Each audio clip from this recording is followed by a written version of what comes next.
Hey Browns fans, this is your chance to join the company of some of the Browns' all-time greats on the first ever Browns fan cruise. Picture this, for 5 unforgettable days, you're sailing across the beautiful Caribbean Sea, reliving the Browns' greatest moments, getting autographs, snapping photos, and celebrating on the beach with your favorite Browns alumni, like Josh Cribbs, Webster Slaughter, Eric Metcalf, and a dozen others. Book now and take advantage of our easy, budget-friendly payment plans on this once-in-a-lifetime, all-inclusive cruise adventure. The clock's ticking, Browns fans. To book your cabin and for more information, visit brownsfancruise.com or call 216-284-6472 today. Browns Fan Cruise, where diehard fans and Browns alumni come together for the trip of a lifetime. Don't wait, secure your spot today, and go Browns!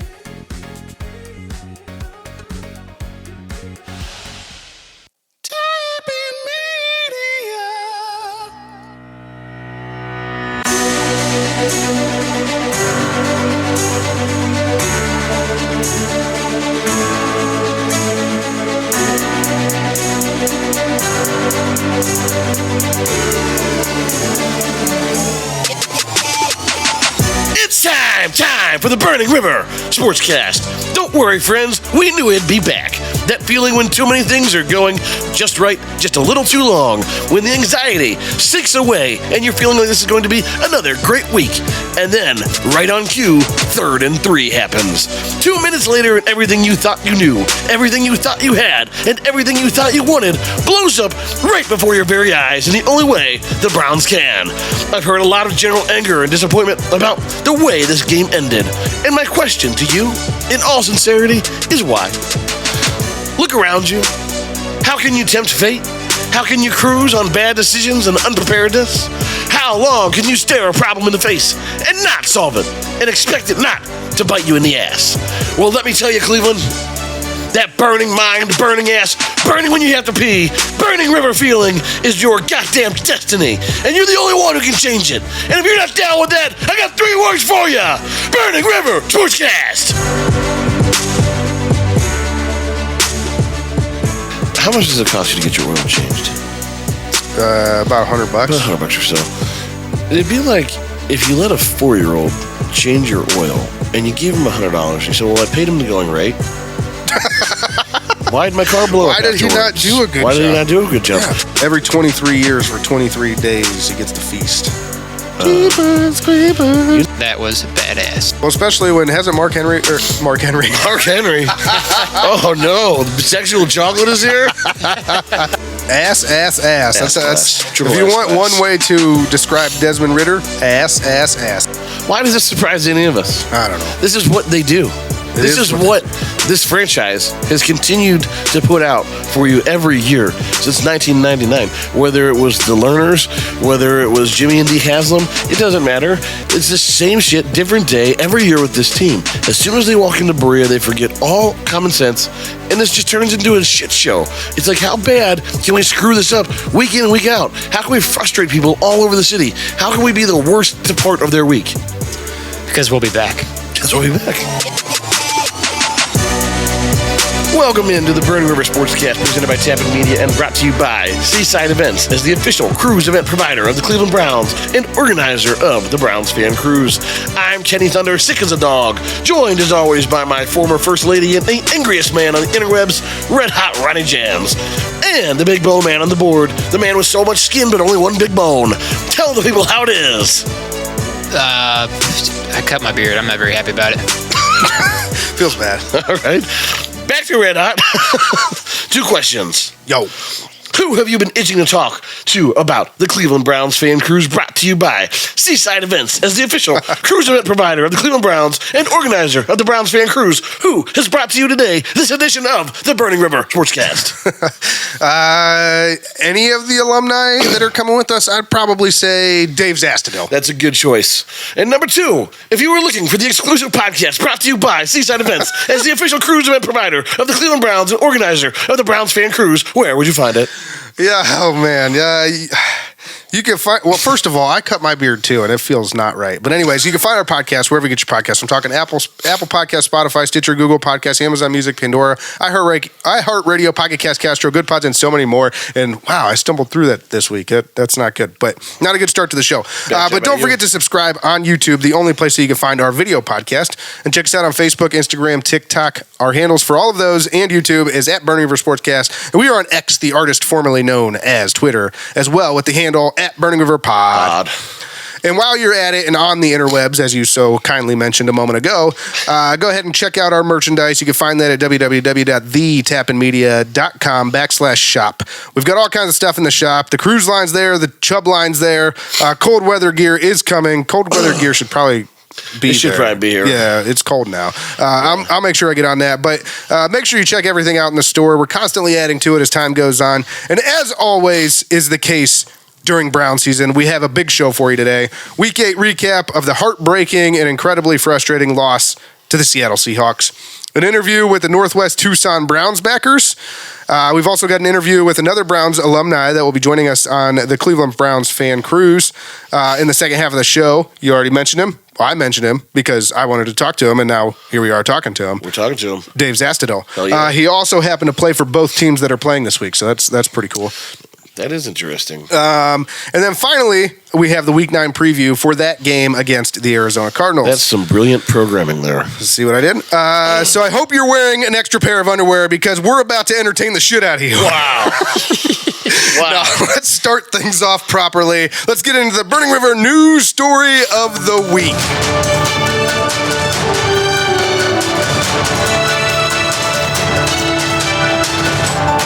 All right, everybody. So, for the first time in U.S. history, the average debt per U.S. citizen has surpassed $100,000. And to put that into perspective, the debt on this day in 2008 was $35,484. Yes, you heard that right. In just 15 short years, the debt per citizen in the U.S. has gone up $65,000. Kenny, Bone Man, you guys got anything to say about this?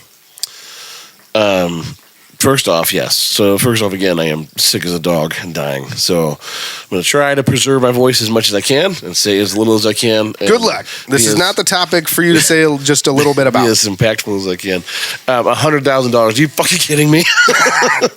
Here's the thing. We said this is a news story of the week. The funny thing is, this news story exists nowhere. I only happened to see the U.S. national debt clock driving into work the other day downtown Cleveland, and I was like, $100,000? Wow. And I know that it just changed because I was amazed when it said 90, 95, 98. Yeah, 100 is a lot, especially considering the debt was, I don't know, $8 trillion or something when we were in high school. So taking it to today, you're at almost $34 trillion in the U.S. national debt. And you look around and you wonder why the world around you sucks so bad. Yeah, I mean, you pretty much said it all. I think Bone Man may have something to add there, but Bone, you got anything? Regardless of the way you look at it, I mean, there's been presidents on both sides of the aisle since 2008, and the debt continues to rise. It don't matter. There's a lot of lip service that goes into it, but I digress with that. But let's add to it. Let's get into another war. Let's just start another one. It's just amazing to me that every year this country brings in more tax revenue than any country in the history of the world. So I think this year we're going to bring in like $4.5 trillion in tax revenue, $4.4 trillion in tax revenue. The budget is like $6.5 trillion. How do we overspend by $2 trillion more tax revenue than has ever been levied against this country ever in the history of the world? I don't know. I mean, it's just wild. Like, how is that even possible to have that much debt per citizen? Like, how's that possible? All I know is that any country that has this kind of debt per person doesn't end well. Like, are we starting to see, what do they always say about the biggest empires in the history of the world? Yeah, they tax and spend themselves into not prosperity. Into oblivion. And they implode. They end from within. Yeah. And it seems like that's what's happening here. So I'm not. I mean, if you've wondered why things are more expensive everywhere you look, I mean, this is the reason why. This is the reason why. Rampant inflation. But like Bone Man so eloquently put it, I digress. And so, with that, we're going to go ahead and get into the Week 8 recap.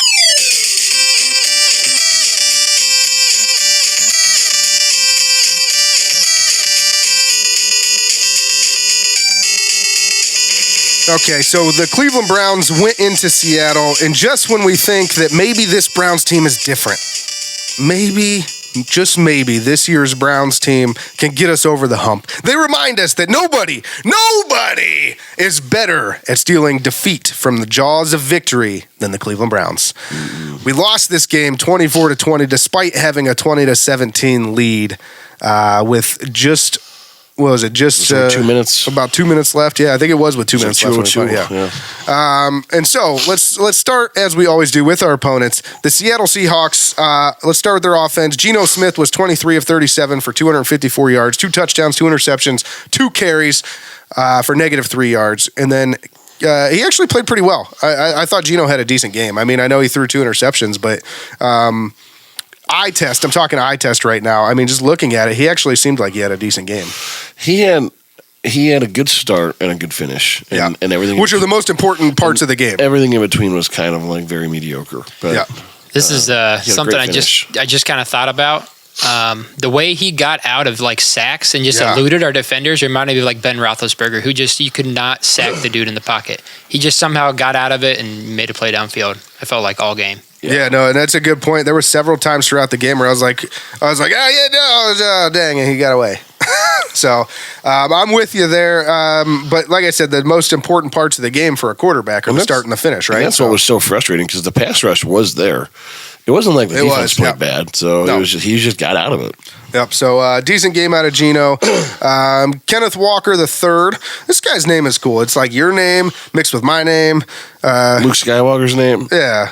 He's got everything. But anyways, Kenneth Walker III, 8 carries for 66 yards, 1 reception for 4 yards. He played. He had a decent game. I mean, he put up more, especially in the yards per carry stat category. He did better against the Browns than most players do. So. Look, he's no Nick Chubb, and I think he's been banged up a little bit too with like an ankle thing. So maybe that's why he's got limited carries. But I think he's another running back that, like, for whatever reason, they just don't give him the ball enough to be super impactful, because he was impressive in the limited action he got. Yeah, and then Kenneth Walker III, not to be outdone with his yards per carry. Like I said, that 8 for 66. Zach Charbonnet.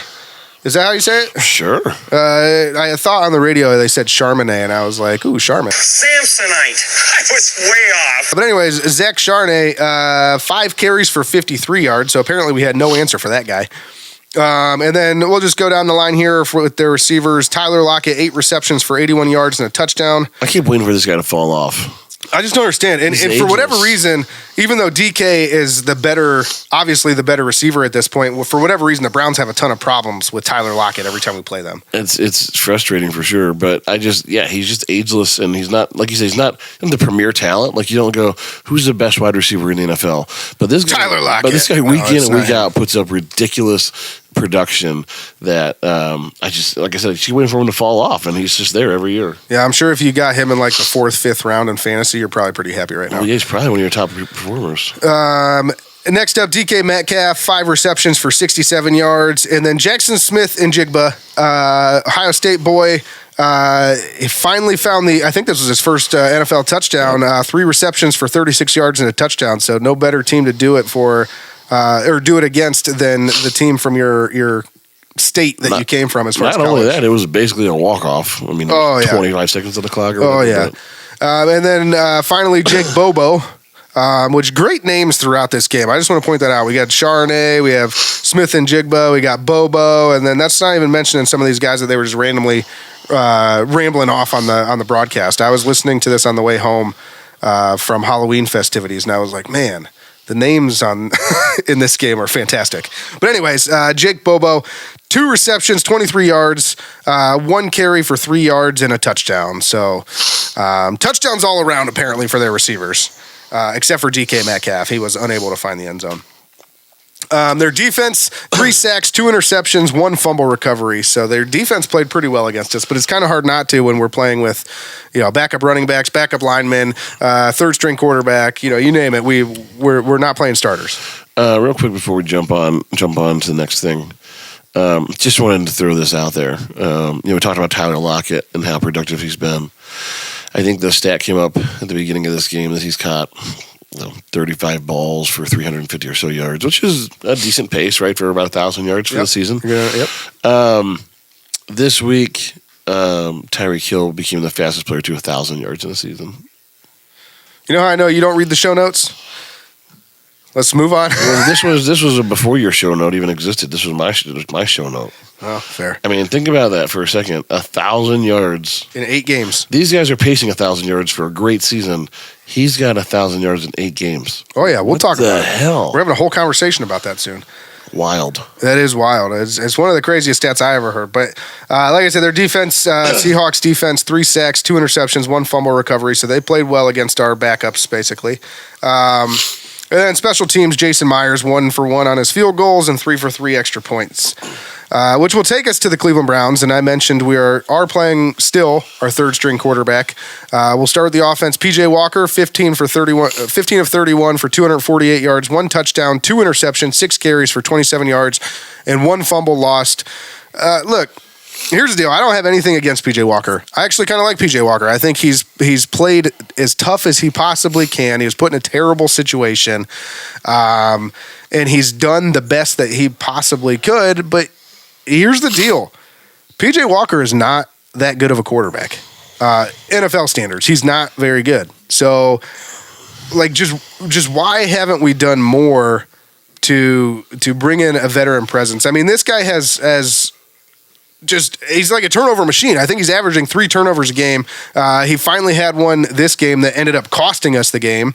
And he was my guy to watch this week because, as I said last week, the game will most likely hinge on if he can take at least a step and be better in this game. And while he was slightly better and finally got that first touchdown, he still had 3 turnovers in this game. So we lost. How much does it cost you to get your oil changed? About $100. About $100 or so. It'd be like if you let a 4-year-old change your oil and you give him $100 and you say, well, I paid him to going right. Why did my car blow up Why did he not do a good job? Yeah. It's not PJ Walker's fault that he's not a premier talent in the NFL. He's a journeyman backup, and that's unfortunately, I think, with his ceiling. He's probably better off in a spot play where he has to play 1 game in the course of the season as opposed to 6 or 7. Yeah, absolutely. He's just not that good. So the thing is, in any other Browns season, maybe you get away with that because you don't have the expectations. You don't have this team around you that feels like it really could do something. But this defense feels like it's a generational type talent. Well, and that's the problem, right? Is we're completely wasting the efforts put on not only by the defense but even the special teams. I mean, our special teams have been excellent this season. Besides running it, trying to tackle punt returners when they're fair catching the ball and stuff like that. The special teams have been fantastic. So we've got 2 of the 3 major facets of the game, and we are dominating, and we still can't win games because our offense and specifically our quarterback play is so bad. And what's doubly frustrating is not only is that defense played out of their minds and the special teams has been good, you're missing Nick Chubb. Yeah, I get that. That sucks. You're missing Deshaun. That sucks too. But you have other good players on this offensive roster. The offensive line is still very good. You have good skill position players in Elijah Moore and Amari Cooper. And look, I'm starting to become a Pierre Strong fan, and Kareem Hunt has been, I think, getting stronger and stronger every week. So, then David Njoku is pretty special. He is. So you're not only wasting the effort you're getting out of this defense, you're wasting the potential of this offense. Yeah. Absolutely. And so moving on here, though, with running backs, we'll start with Kareem Hunt, 14 carries for 55 yards and another touchdown, another solid day out of Kareem. Pierre Strong, as you mentioned, 10 carries for 41 yards, 1 reception for 41 yards. So 82 total yards of offense out of Pierre Strong. That's phenomenal. Jerome Ford, 9 carries for 37 yards. So our running backs all played fairly well. I mean, none of them played poorly. And gutsy effort by Jerome Ford. I didn't think he was going to play this week at all. Well, it came out like Thursday or Friday. Like they finally said he's actually going to play this week. And he has the dreaded low high ankle sprain. Is that what they call it? The low high ankle sprain? It's a high ankle sprain, but it's as low as it could be. Yeah. So I was surprised to see him play, and he wasn't great, but the fact that he got that much work is crazy too. Right. Well, that's why I was really surprised was he got so much action. And then with the wide receivers, Amari Cooper 6 receptions for 89 yards, and you mentioned David Njoku. But we will get back to David Njoku. He had himself a decent day, and we're going to talk about him more here in just a minute. But let's move over to the defensive side of things.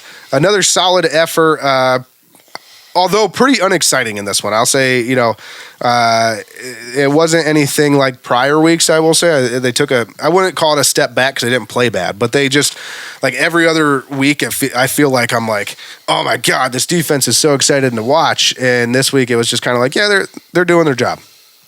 So, but they could not win the turnover battle again this week. But that's probably because our quarterback gave the ball away 3 times.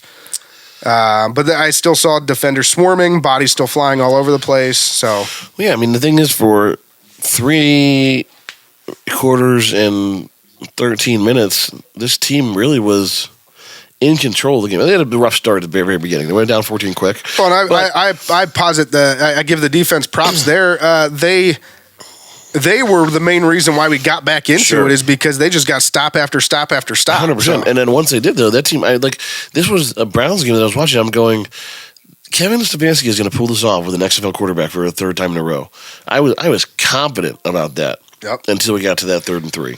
We'll get to that here in just a moment. But yeah, I just wish we had a little bit of offense to help these guys get some relief. Just wish we had a quarterback. You're a quarterback away, right? But obviously, we always start with Myles Garrett on the defense because he's the heart and soul of that defense. He had a pretty quiet night. He was in the backfield quite a bit, but he wasn't able to get home very often. He only got the 1 sack, and it was the only sack that the Cleveland Browns had on the entire night, which I think actually more props to Geno Smith for getting out of all the sacks than really a knock on the Cleveland Browns for not getting home. Agreed. And I will say for Myles Garrett, I wasn't saying that as a negative on him. He had that sack came when we absolutely needed it the most towards the end of the game. And I think it's like we always talk about, right? Like sacks are nice because they clean up a stat sheet and you can go, oh wow, these guys had 6 sacks in a night or 8 sacks in a night. A defensive line can make an impact on a game without having sacks. By being having sacks, by being disruptive and forcing the offensive guy, whoever is your matchup, to change what he's doing and do something different, puts him out of position, get in the quarterback's face, knocking him down. All those things don't show up on a stat sheet, but that's a lot how this game went. I mean, it wasn't like the defensive line played bad, and Myles had his 1 sack, which is great. But who did he come dressed as for Halloween? He came as the creature from Jeepers Creepers. Jeepers Creepers. Yeah. Beating you is the be eating you is the have you watched those movies? Have you ever seen them? I've seen Jeepers Creepers. Yeah, so it's the license plate on the creature's truck. Yeah. Every 23 years for 23 days he gets to feast. Jeepers Creepers. You know a lot about the Jeepers Creepers. It's my wife's least favorite movie of all time. She like cringes every time she hears the song come on. So really, yeah. Just sing Jeepers Creepers to her one time. She's gonna be pissed that I'm putting this on air, but just sing Jeepers Creepers to her one time, and she'll be so mad. I'm just gonna start sending her Snapchats to see that. Oh man, I'm gonna be in big trouble. Here's the thing, Myles. I don't know if you should celebrate Halloween anymore. It seems like every time we do. Every time we get to his Halloween party week, we lose. We lose in ugly fashion. And the highlight is always Myles Garrett and all of his quarterback graveyard, and they lost the game. And it was just, yeah. So, yeah, I don't know. I mean, whatever. The players can do what they want, but, yeah, I don't think we've won a single game on Halloween weekend for – oh, no, I take that back. Last year we beat the Bengals on Halloween weekend, so – Last year we did it. True.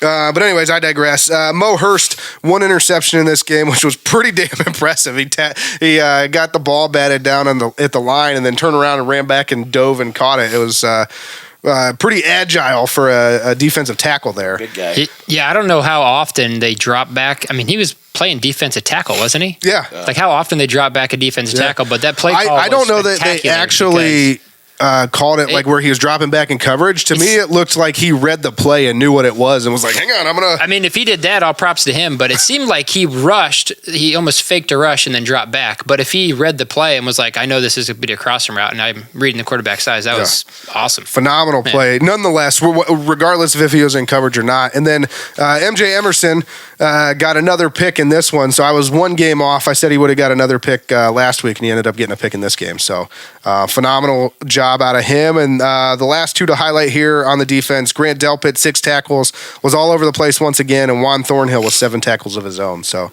good job out of the safeties. And just again, I think those are some of the highlights of the defensive stat sheet. But this whole defensive unit played really well again, outside of the very end of the game and the very start of the game, which just sometimes those first couple drives are get right drives, trying to figure out what they're going to do on offense, how they're blocking, how they're. Well, and to your point, they just put the clamps on after those first 2 drives. Oh yeah, I mean they were great after those first 2 drives. And then special teams for the Browns, Dustin Hopkins continues to put on a kicking clinic this season.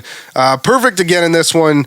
Bone Man, your boy, 2 for 2 field goals, 2 for 2 extra points. Dude's a dog. Where do we stand with the confidence meter?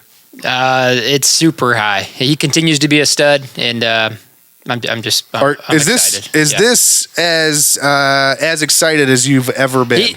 I felt like the game was actually kind of quiet on his part. Like our field goals were just like they weren't big time field goals, but they were just so easy though. And they just came at times in the games, So he made them all, which is the most important part. Yeah. And I wish we would have won the game, but yeah. Yeah, I feel you. But needless to say, Bone Man is still full mast for Dustin Hopkins. So I'm going to give Zach a Swedish penis enlarger for Christmas and just write Dustin Hopkins on it. Nice. So Can we have that on air? Can we give the gift giving on air? Anytime he's feeling lonely. Yeah, I like that. I mean, I don't like that you're giving him that, but that's cool. Maybe that can be part of the King of the North loser sweepstakes. Just keep pumping and see what happens. Oh, man, that sounds terrible. Anyways, we'll move on to coaching here. Stefanski, or Stefanik, as we like to call him, because we have no respect for him. Look, here's the deal. I gave this guy props last week and said, he kind of started. We got to give him some props because we're at 4 at the time. We were at 4-2 with a ragtag bunch of players on offense that we shouldn't be winning with. But you see what happens. I give him props and. Here's the deal. He just turns right back into Stefanik because this is why we don't respect this guy. Just run the goddamn ball. Just run the damn ball. We even gave him an S back last week. Yeah, he was Stefanix or whatever he was. But no, look, why does this guy have to be the smartest guy in the room on every single down? I just don't understand. Like he thinks there's somebody that's trying to outsmart him, and so he's trying to outsmart them, but in turn just outsmarts himself again. Why couldn't he just pick the smartest 3-yard run play they had? It didn't even have to be the smartest. They were averaging 4.5 yards a carry at the time. So, have you guys listened to any of his press conferences where every question is, what was the thought in going into that passing the ball on 3rd and 3? I feel like he was asked it like 10 times, and he just deflects every single time and said, it's a team loss, team win. Like, how can you get asked the same question 10 times and not give a single answer? I'm just like, take some responsibility for one play. Be like, dude, I called a pretty good game, but on that play, I effed up. And you could even not eat the humble pie totally. Just eat it for that play. And I would even agree with that. I texted you guys during the game. I said there was the one play on the double screen. You said it's the best call that I've ever seen out of him. That was the best call I've seen Stefanski make. That was an innovative play call. I was not expecting it. And I thought he called a good game up until then. Because like I said, up until that point, I'm going, God damn it, this guy's going to do it again. He's going to pull off 3 wins with an XFL dump quarterback and without his best player on the field. Nope. And then he went and did it again. But this is, I feel like this is his trend. Since he's been here as coach, he makes those calls in the worst opportune moments that loses us games. And going back, I feel like just like that call, there's been calls in the past, whether it's Pittsburgh or the Jets last year, whatever the hell it is, he loses us games by making stupid-ass calls in the worst time. Yep. Making Bone Man so angry he's banging on his desk. Have you made your decision for Christ?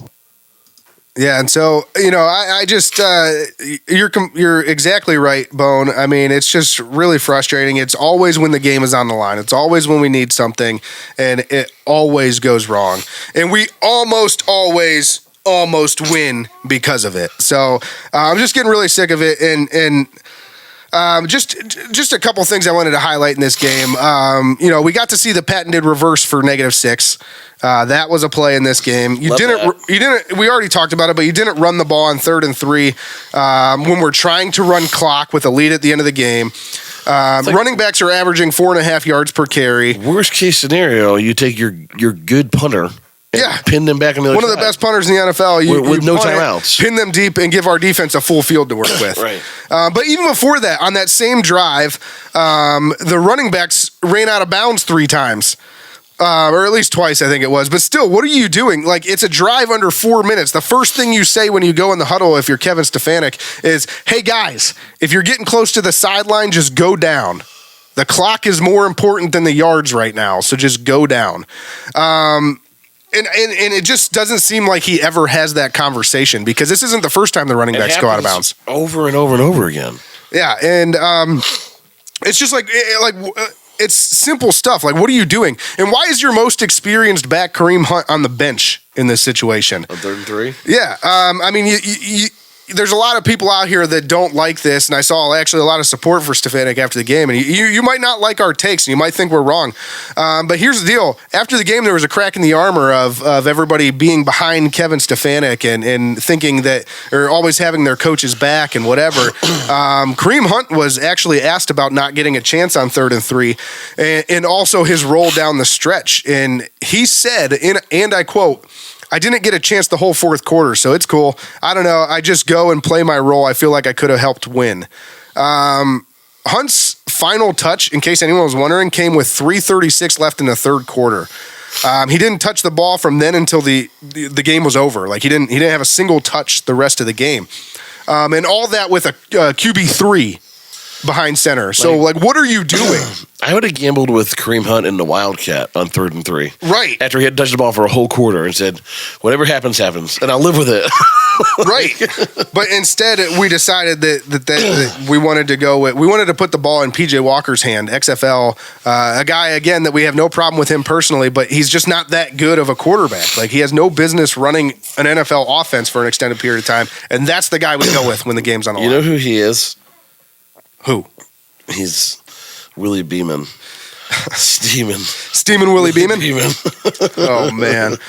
But anyways, I don't want to just spend our entire podcast lamenting Kevin Stefanik, even though I could. I absolutely could. I could come up with a lot of things to say about him. I'm going to move on here. We're going to talk about a guy that we actually love, Jim Schwartz. It's just frustrating. Jim Schwartz. Look, we said it before. We'll say it again. This is a championship defense. They're still the best part of our team. I will say, for the first time, like I said, it seemed like they were just a little. They just weren't as exciting to watch as the last, the rest of the season has been, because they've literally been just unreal. And they did give up some yards in this. They did give up some touchdowns. So, but I mean, all in all, that's not a knock on the defense. I'm just saying, like, it was just not quite the level we've been used to this season, but still a solid effort out of them. They just don't have a damn offense to give them any help whatsoever. Yeah, I think it's tough to bring that every week when you're not getting any help. Well, it's got to wear on the unit, right? Like, just the defense as a whole as the season goes on. So, like, what do you think about that? Are they? You think they're kind of starting to hit a point where they're like, God damn, I really wish I had some help over here? But I don't know that they've hit that point yet. I think, if anything, this was probably just a combination of the fact that it was a West Coast trip, and I think Pete Carroll's a good play caller and a good schemer. So I think that they had a good game plan going into this. They knew what they wanted to do to attack our defense, and Gino played a really decent game for a guy that was left for dead in the NFL. So all fair points. No, and like I said, I don't think they played bad by any means. So I wonder, like, how long this can go. that they don't get any help before the defense starts to turn, and they're like, "This is not even that they may have some bad games just from the mental standpoint of like, God, this is getting exhausting carrying this team every single week." Yeah. So just a thought, but Bubba Ventrone, special teams look good, so no qualms there.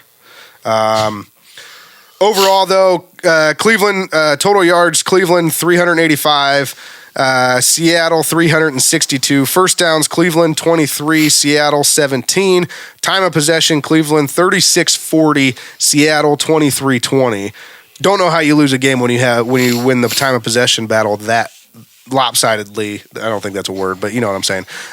Penalties, Cleveland 4 for 25, Seattle 7 for 43. But the big one, and the one that we lose week in and week out ever since P.J. Walker has taken over as quarterback, turnovers. Cleveland 3, Seattle 2. And that really, that extra turnover is what cost us the game. So, we had a discussion about that's it for the game. So I just want to, one thing I want to throw out there as we're kind of closing this out here for the recap. We had a discussion about the refs helping us last week. And this week, they remember that they hate the Cleveland Browns. So terrible and obvious hold on DK Metcalf when the Seahawks scored at the end there. But what did we say last week, Kenny? The refs shouldn't determine the outcome of your game. You should be better than that. That and bad calls happen all the time. Yep. This week and last week is actually a really good example of this. Some go your way, some don't go your way. I still hate the refs, but they shouldn't be the ones that are determining your game. And in all honesty, they didn't determine it this time. Sure, it was a hold on DK Metcalf, but who's to say they wouldn't have scored the very next play? I didn't even think it was that bad of a hold because he let go as the guy went around him. So, well, I think that's how you coach it up, right? People on the internet, though, they get to pause it right at the time where he's holding it. It looks terrible. Sure, right? But you could do that on any play, and it looks bad. But to me, he had the inside of the shoulder pads right where you're supposed to hold on to a guy, and he let go as soon as Njigba went right around him, and so there's nothing to see there. Yep. So, like I said, we said it last week. We'll say it again. Regardless of how you think he's doing for the Browns, and I'm moving on to another subject. I apologize, but regardless of how you think he's done for the Browns so far, we need Deshaun Watson back. I think is kind of the what I take out of this game.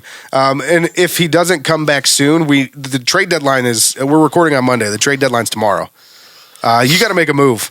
Because we can't afford to keep giving away games like this. That's literally what we did. We had the lead late in the fourth quarter with a chance to run the clock out, and we gave the game away because we didn't have somebody that could pick up a single first down.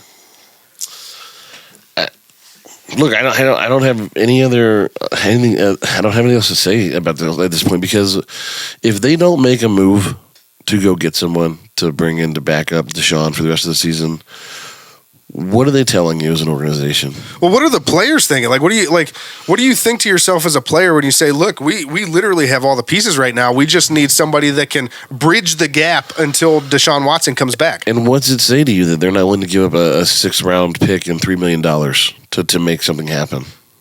You know who they are able to give $230 million to. Well, just says to me that they don't care. They don't care. Well, and it goes back to, why should anyone else? And it goes back to I think it was Andrew Berry had a comment in a press conference not too long ago, and he kind of said he kind of started to almost tell Browns fans to tamper their expectations for this year, even though we've had a hot start, because he said, "Look, this is always a 5-year plan, and we're in year 2 of a 5-year plan." So are you telling me that this year literally doesn't matter to you? Is that what you're saying? I would say if they don't bring someone in to help play quarter. What the hell happened to Kellen Mond? He's going to be on somebody else's practice squad. You can't go snag him up. Jameis Winston, you can't make a trade for Jameis. Jameis Winston, we are Jacoby Brissett. I'd love to have back. Those are trades, and you got to give them some assets for them. But on the other side of it, even like Carson Wentz is sitting out there, a free agent. Matt Ryan. These guys aren't dumps. Shit, call up Tom Brady. Just take a stab. Tom Brady, yeah. They're making effort. Yeah, it's just really frustrating that it doesn't seem like there's any movement on that. If this Browns team went and signed Jacoby tomorrow and he lost every game from now until the end of the season, I would at least let them off. I would let them off the hook on that and say, okay, look, you made an effort. You tried to bring in a veteran guy. Did what you could. You did what you could. And unfortunately, the attrition of this game with losing your best running back and some other players along the way, you just couldn't get it done. And that happens in the NFL, so that's fair. But to just stand by and do nothing. Just super frustrating. Bone, you got anything to say about this? I think they need to make a move. As you guys were pointing towards them not doing something sends a terrible message, I think, just to the team. Because it's like PJ Walker, he just has 3 turnovers a game. All the guys are saying we like them. It seems like the good camaraderie on the sideline, but they're teammates. But behind closed doors, it's like this isn't sustainable. How is this our option?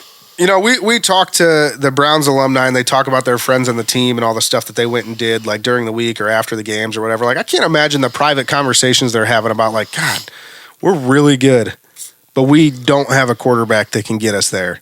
And it feels bad. And it doesn't seem like management has our back to be able to get us somebody that can get us there. Imagine you're at dinner with Myles Garrett and Joe Bitonio. Right. I mean, I can't imagine. Yeah. I can't imagine the conversations that they have, because they talk about this stuff. I mean, we played football, right? Not at that level, obviously. I'm not saying that, but even at high school or college levels, like, the players all talk to each other, and even if they would never say it in public, like, they got stuff to say about the coaches, or they've got stuff to say about other players if they're not getting the job done, and are continued to be put in a position where the team's relying on them. So, but here's the other thing. Why does this surprise any of us? I don't know. This is what they do. This is what this franchise has continued to put out for you every year since 1999. Whether it was the Learners, whether it was Jimmy and Dee Haslam, it doesn't matter. It's the same shit, different day, every year with this team. As soon as they walk into Berea, they forget all common sense, and this just turns into a shit show. It's like, how bad can we screw this up week in and week out? How can we frustrate people all over the city? How can we be the worst part of their week? Because we'll be back. Because we'll be back. Yeah, it's true. And I hate to say it, but I mean, like, you're not wrong in anything you just said. And it's really frustrating. But in other Browns news here, look, I've decided I'm never giving anyone who is traditionally ass props on the Browns ever again until they sustain decent play over an extended period of time. Because here's the deal. First, we already talked about Stefanik. Gave him props last week. Completely shit his pants this week. Now Jed Wills. I said he had a good couple games. I gave him some props. I said, good job, buddy. Well, here's the deal. In this game, I caught him at least 3 times, literally blocking nobody. Like, just turned around staring at the quarterback getting tackled. What the hell, man? Like, did you listen to Burning River Sportscast too? And he said, this guy thinks I'm doing pretty good. I guess I could take a break now. No, fuck you. Do your job. Seriously, Jed Wills. Like, what are you doing? This guy's ass. I'm done with him. Sorry, I'm angry. You said I was the angriest man on the interwebs. You are the angriest man, I know. That's true. Yeah. Look, it feels like they're so close to doing the right thing, but how are they consistently doing the wrong thing? And the question is, like, who is responsible for this? Who is responsible for letting Jed Wills just absolutely be a turnstile out there at this point? I mean, is it Kevin's call to have him on the field? Is it Barry's call to have him on the field? I don't know. Whoever's call it is, you're wrong. Who's just saying. Whose call is it not to have a veteran quarterback on this team? Is it Stefanski that says, hey, I believe in PJ, we're good? Or is it Barry? Like, who's got the power? Who's got the power? Who's doing this thing? I don't know. Whoever it is, you're wrong. Yeah. But from bad play to good play, that will lead us to the Burning River Sportscast Dog of the Week, baby.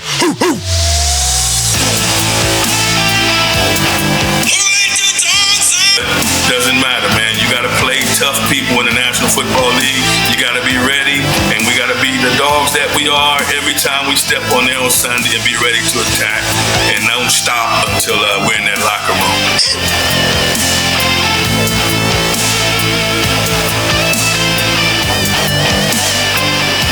Okay, so this week's Burning River Sportscast Dog of the Week is David Njoku. We mentioned earlier he had himself a decent game, 4 receptions on 8 targets for 77 yards, and he rode a defender like a boogie board in the Pacific Ocean into the end zone to score a touchdown. So that was pretty fantastic. Bone Man, I know this was your player to watch. What do you have to say about David Njoku? Yeah, he was a beast. That play where he kind of like surfed on the defender across the goal line. I think I may have texted you that. I was like, that was badass.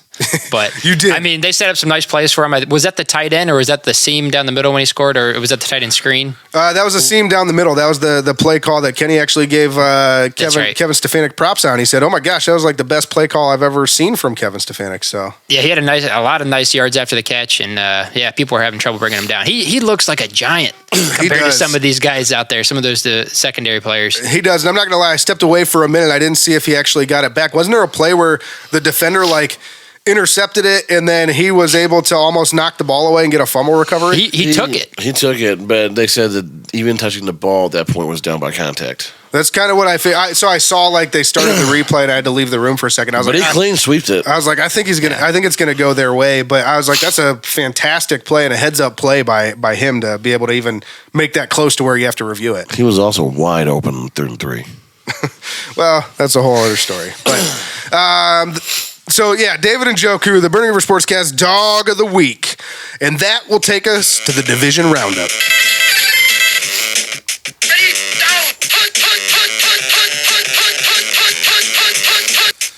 Okay, so the division roundup this week for the AFC North. The Bengals went to the West Coast and handed the 49ers their 3rd straight loss. So I did not see this coming. Neither did Bone Man. Kenny was the only one that picked this game right. He really is impressed by Joe Burrow right now. The way Bone Man feels about Dustin Hopkins. That's how Kenny feels about Joe Burrow. I got a boner. Next up, Baltimore beat the Cardinals in Arizona, which isn't surprising. Almost everybody's beat the Cardinals this year, so we were all right on that one. Pittsburgh loses to the Jags at home. I was right, Kenny was right, and Bone Man were right on that one. Clean sweep there again. And then Cleveland loses to Seattle and the 12s, which I still don't get the 12s. They don't even have tailgating there. I don't know why they have fans at all. But me and Kenny were both wrong, and Bone Man called this one right. The consummate optimist for the Cleveland Browns picked them to lose and was correct. So for the AFC North right now, the standings are as follows. Baltimore is in first place at 6-2, and then Pittsburgh, Cleveland, and Cincinnati, in that order due to tiebreakers, are tied first. I guess you'd call it tied for second in the division at 4-3. So it's a tight race, and these are the types of games. These are the types of games you can't be dropping because you'll need these later on. Right. But for King of the North, and we'll get more into that later, the updated standings, and there's going to be a big discussion around this. I'm sure Kenny is super excited, but me and Kenny both sit at 11-13, and Bone Man has taken the lead at 12-12. 500.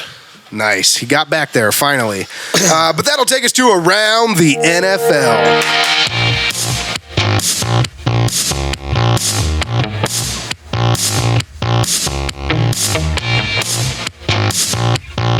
So, as mentioned earlier in the show, the 49ers lost their 3rd in a row. And here we go with QB questions. Apparently, 3 losses in the honeymoon phase is over with Brock Purdy. People were calling for Darnold to start, and it's getting pretty wild out west. You see what I did there? Nice one. Some good news for the 49ers in this game, though. Christian McCaffrey scored a touchdown in a record-tying 17th straight game. He literally scored a touchdown for an entire season straight. Which is pretty incredible. The 49ers do have a bye next week, so he will be going for that record to be the outright record holder in Week 10 against the Jaguars. Did you see they played the footage of him when he was in, I don't know, he was 10 years old in the mascot games, and he just torching them. Did he? He's like 10. That's phenomenal, because usually it's the mascots just like terrorizing these children. He was sleeping them in the dust. Nice. Next up here, Sean Payton and Russell Wilson came together to end the Broncos' 16-game losing streak to the Chiefs. And after the game, the team blasted Taylor Swift music in the stadium, and Sean Payton was asked about the win, and he said, "We're going to be playing in bigger games than that." When? Amazingly, this dude still thinks his team isn't trash. I don't really understand it, but he's really confident. And Bone Man, this is a question for you. Is Russell back and ready to tussle? Russell still tussles. Oh boy. He's back. Oh boy, I will say this about Russell. Right now, his current NFL ranks passing touchdowns to interceptions. So his touchdown interception ratio, he's second in the league. Passing touchdowns, he's fourth in the league. Passing touchdowns per attempt, he's first in the league. In his pass rating, he's fourth in the league. And in fourth quarter comebacks, he's first in the league this year. All pretty good numbers. Yeah, hot dog. I didn't realize that, but he's still putting up numbers. So are you saying he's officially tussling again? He's tussling. Yeah. Russell, he always has been. I don't know what the issue's been. Russell does tussle. Oh boy. So here's the deal, though. These are things the Broncos defense has done in the last month. They have given up 70 points to the Dolphins, and then they've held the Chiefs to 9 points. So I don't know what that says about their defense, but it says something. I mean, those are two really just the wildest things that have happened all year. That alone makes me hate this whole league. Yeah, I mean, I guess if nothing else, it just shows you how parity reigns in the NFL. I mean, a team can give up 70 1 week and then hold one of the best offenses in the league to 9 points a few weeks later. Is it seriously as simple as who has better breakfast today? I don't know. They're like, we had great breakfast at the hotel. Maybe it is because Tom Brady won a lot of games, and he's famous for having the strictest, most regimented diet of everybody. So maybe he always had the best breakfast, and they always won. That's it. Yeah. And next up here, the longest winning streak, by the way, is now held by the Jaguars at 5 games. So, surprising. Whatever that does for anybody. And then next up, one of Kenny's boys, Sam Howell, and I call him one of your boys because you defended him earlier this year when I shit all over him and said he wasn't very good. But let me just throw this out there. Patrick Mahomes, passing touchdowns to interceptions, 15-8. Passing yards, 2,258. Completions, 209. Attempts, 304. Okay. Sam Howell, passing touchdowns to interceptions, 13-8. Passing yards, 2,146. Completions, 206 on 308 attempts. So almost identical numbers to Patrick Mahomes. So he's almost as good as Pat Mahomes. I mean, I guess maybe I was wrong about Sam Howell. Maybe he's not as bad as I thought. I don't know. Look, I just think he's a very average quarterback in the NFL. I don't think he's great or bad. He's not my boy, but he's your boy. I just don't think I think because no one knew his name. Sam Howell's your boy. Sam Howell. But if you watch him play, he's not terrible. Yeah, I mean, I guess so. But anyways, on to your other boy, your real boy. Oh, yeah. Will Levis gets his first start and does not disappoint. 238 yards, 4 touchdowns, no interceptions, and the Tennessee Titans beat the Falcons 28-23. And Will Levis was asked about it after this game, and he just said, "This is a dream come true, man." That's all he had to say. You know what he did really well? What did he do? What did he throw touchdowns and not interceptions? He found his best receiver and threw him the ball all day long. Well, it's funny you mentioned D-Hop. D-Hop, the original D-Hop, not our D-Hop. He had 3 of Will Levis's 4 touchdowns. And he recorded an Instagram live coming off the field. And he basically said, everyone's out here writing me off. I feel like I'm Geno Smith out here. And he really did have kind of a resurgence game. And I think this actually spells what we can expect from D-Hop. I'm assuming this takes him off the trade market, and they'll probably utilize him a lot more going forward. I mean, the Titans are not out of it. Or it's a real good showcase. True. But no, I just always wondered this about, a young quarterback who is struggling. Why not just throw it to your best player? I think you've seen Baker do this in Tampa Bay a lot this year. Just throw it in the air to Mike Evans. Yep. He'll catch it. He's come back down to earth though. So, but I don't understand. When you have a guy like D-Hop on your team, why was Tannehill not taking advantage of having a talent like that? Well, especially when hasn't Mark Henry. Oh no, the sexual chocolate is here. Oh my gosh, no, but hasn't Derrick Henry been banged up and not himself? Been good this year, yeah. Yeah, why wouldn't you take advantage of the best player on the field? Yeah, it doesn't make sense. I don't know. But on the other side of the ball in that field, Desmond Ridder was benched in favor of Taylor Heineke for the Falcons in the second half of the game. So apparently, quarterback controversy is brewing. Well, here's the thing. I love quarterback controversy. Desmond Ridder does suck. He's what you think Sam Howell is. Oh, that's bad. Then. He's a nobody and should have never had any business starting in an NFL football game. He's sloppy. He turns the ball over. He's ass. He's athletic to an extent because he can move a little bit, but God, he's just not anything special. He's ass. That's what you're trying to say. Yeah, I mean he's done after this. Guys like shoot, what's his name? Nathan Peterman and Blaine Gabbert have made a career as backups in the NFL, so maybe he'll find some way to hang on, but he's in that class of just ass. Ass. That's if you want class. one way to describe Desmond Ridder, ass. Triple S class. So yeah, QB controversy there, or just Taylor Heineke's taking over. Either way, gotta love it. Another team that may open themselves up to quarterback controversy if their starter needs to miss any time. The Steelers lost Kenny Pickett this week to a rib injury in the first half of their game. He did not come back. He is now day-to-day. They're talking about he may miss Thursday night. And if he does and Mason Rudolph comes in and plays well, what do you do? Well, Mason Rudolph's not going to come in because Trubisky is. I saw some reports out there. They might skip him and go with Mason Rudolph. But if they play Trubisky, he's probably better than Mason Rudolph, to be honest with you. Yeah. Especially because Mason Rudolph's brain is scrambled after Myles Garrett hit him with a helmet. But Trubisky's not good either. So. No. But is there going to be a quarterback controversy? Kenny Pickett's not that good either. So. I'm more worried about Kenny Pickett than I am Trubisky. As a opponent, you mean? Yeah. Okay, well, that's fair. I still don't think Kenny Pickett's that good. I just think Trubisky, I don't think he knows where to throw the ball. Like he doesn't. That's true. He can't throw it to anyone in particular. He throws like Johnny Manziel, who never watched a moment of film in his NFL career. Just throws the ball. Yeah. Hopefully somebody gets that. But also in that game, Deontay Johnson ripped the officials after the Steelers game and said that the officials cost them the game. So a few things here. We already mentioned it in this episode. One, try being a Browns fan. Two, the Steelers are seriously whining about not getting calls. Like, the Steelers get more calls than anybody I know. Three, the refs are bad. It is what it is. I don't know. Like, we'll probably continue to complain about it too, but the refs are bad. It is what it is. And side note, should the NFL this is just my own thing here. Side note, should the NFL invest in AI refs? Yes, 100%. I mean, AI is in everything else, right? So why not the NFL? Why can't they take over as refs? Agreed. It's funny. I heard. Although it'd be funny because every play would be like holding. I heard our boy John Greco on the radio this morning, and he said, "Look, I was in the building a lot of days when that package came in from the NFL that says, hey, sorry, we missed these 3 calls that might have impacted the game on Sunday. What did that do for us?" It's like, I was there a lot of the time. We didn't change the outcome of a game, so we still lost. John Greco's got good stories. Yeah, I don't know. So, quit whining, Deontay Johnson. Death smiles at us all. All a man can do is smile back. But let's, that's Deontay Johnson's take, but let's switch gears and talk about a wide receiver that's actually good.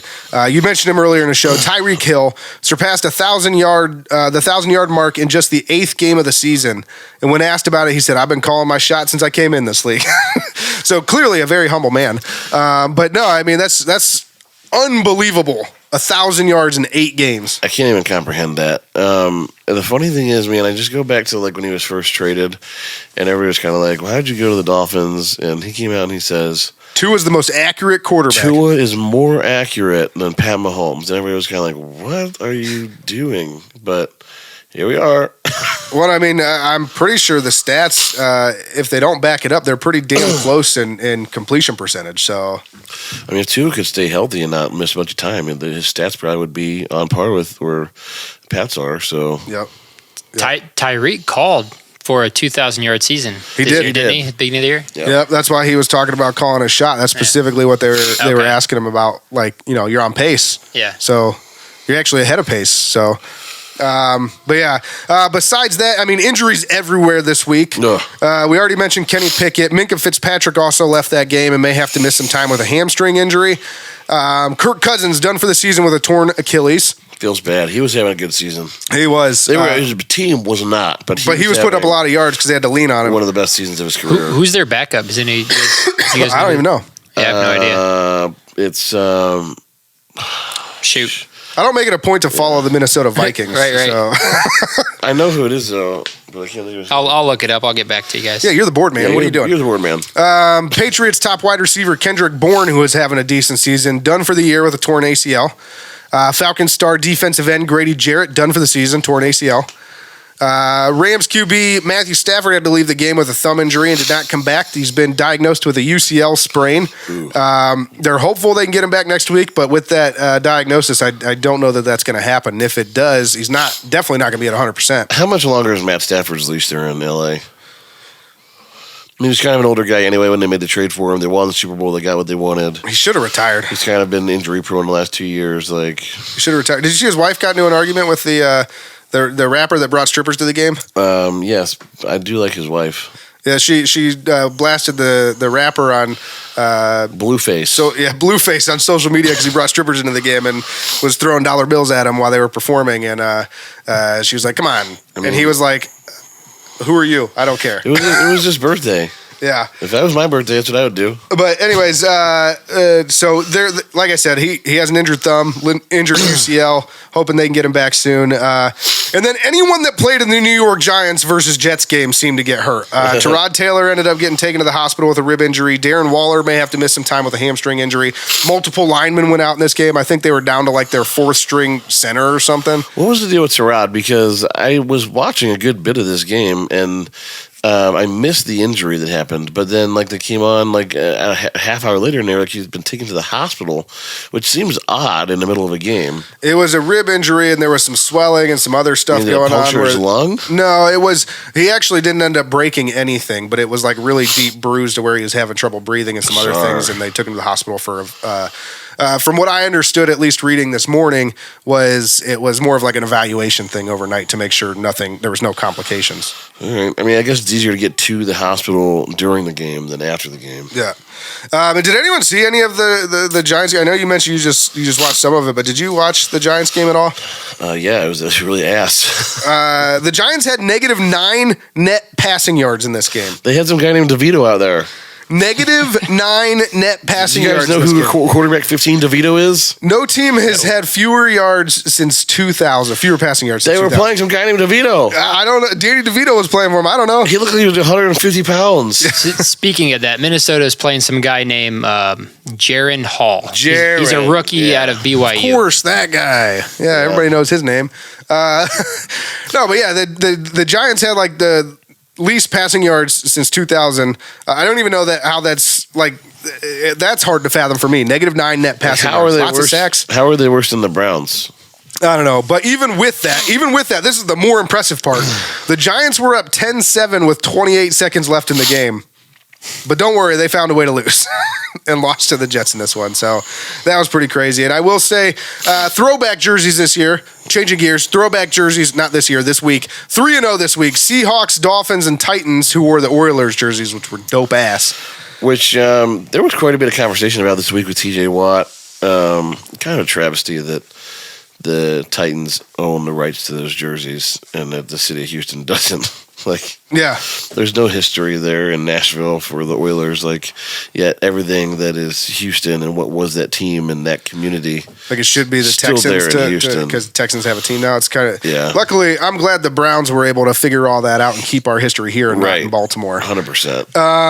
But speaking of the Browns, I think what this is telling us is that they should wear their throwbacks more often than they do. Which throwbacks?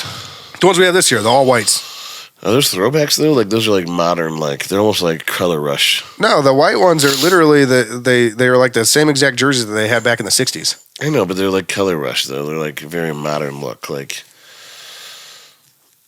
The rest of our jerseys didn't look like that in the 60s. These are very cool. They're literally a throwback jersey, man. Not really.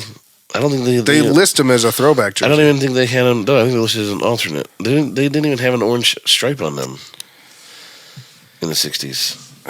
I don't know.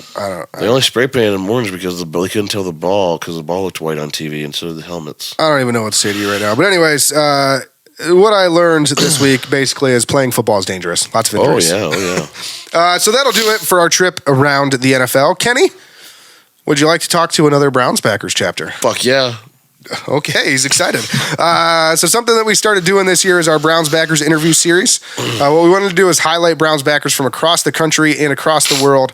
And we wanted to do this for several reasons. Obviously, these people are all diehard Browns fans. They root for their Browns come rain or shine. That part is obvious. But we also wanted to highlight the fact that most of these groups do a lot of community service, a lot of charity work. And that's something that even the casual Browns fan who knows who the Browns backers are doesn't know about the Browns backers organizations. So with that, let's go ahead and get into the next interview in the series.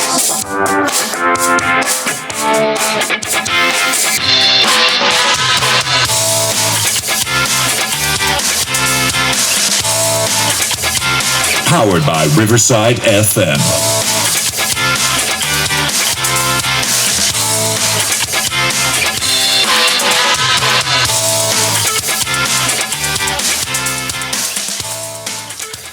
All right, so this week for our Browns backers interview series, we have the opportunity to talk to Jesse from the Northwest Tucson Browns backers. Jesse, thanks for joining us. How are you?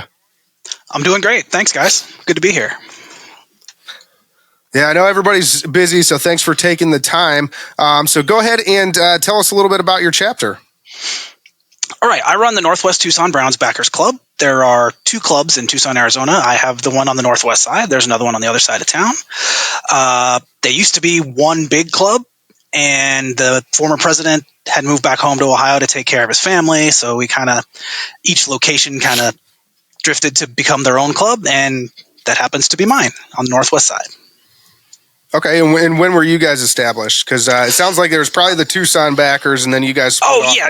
This club has been in Tucson. I mean, forever. I won a barking contest in 1989 at this club. Nice. Back before the split, so it's been around that long. My incarnation of the Northwest Side Club has been going since 2009.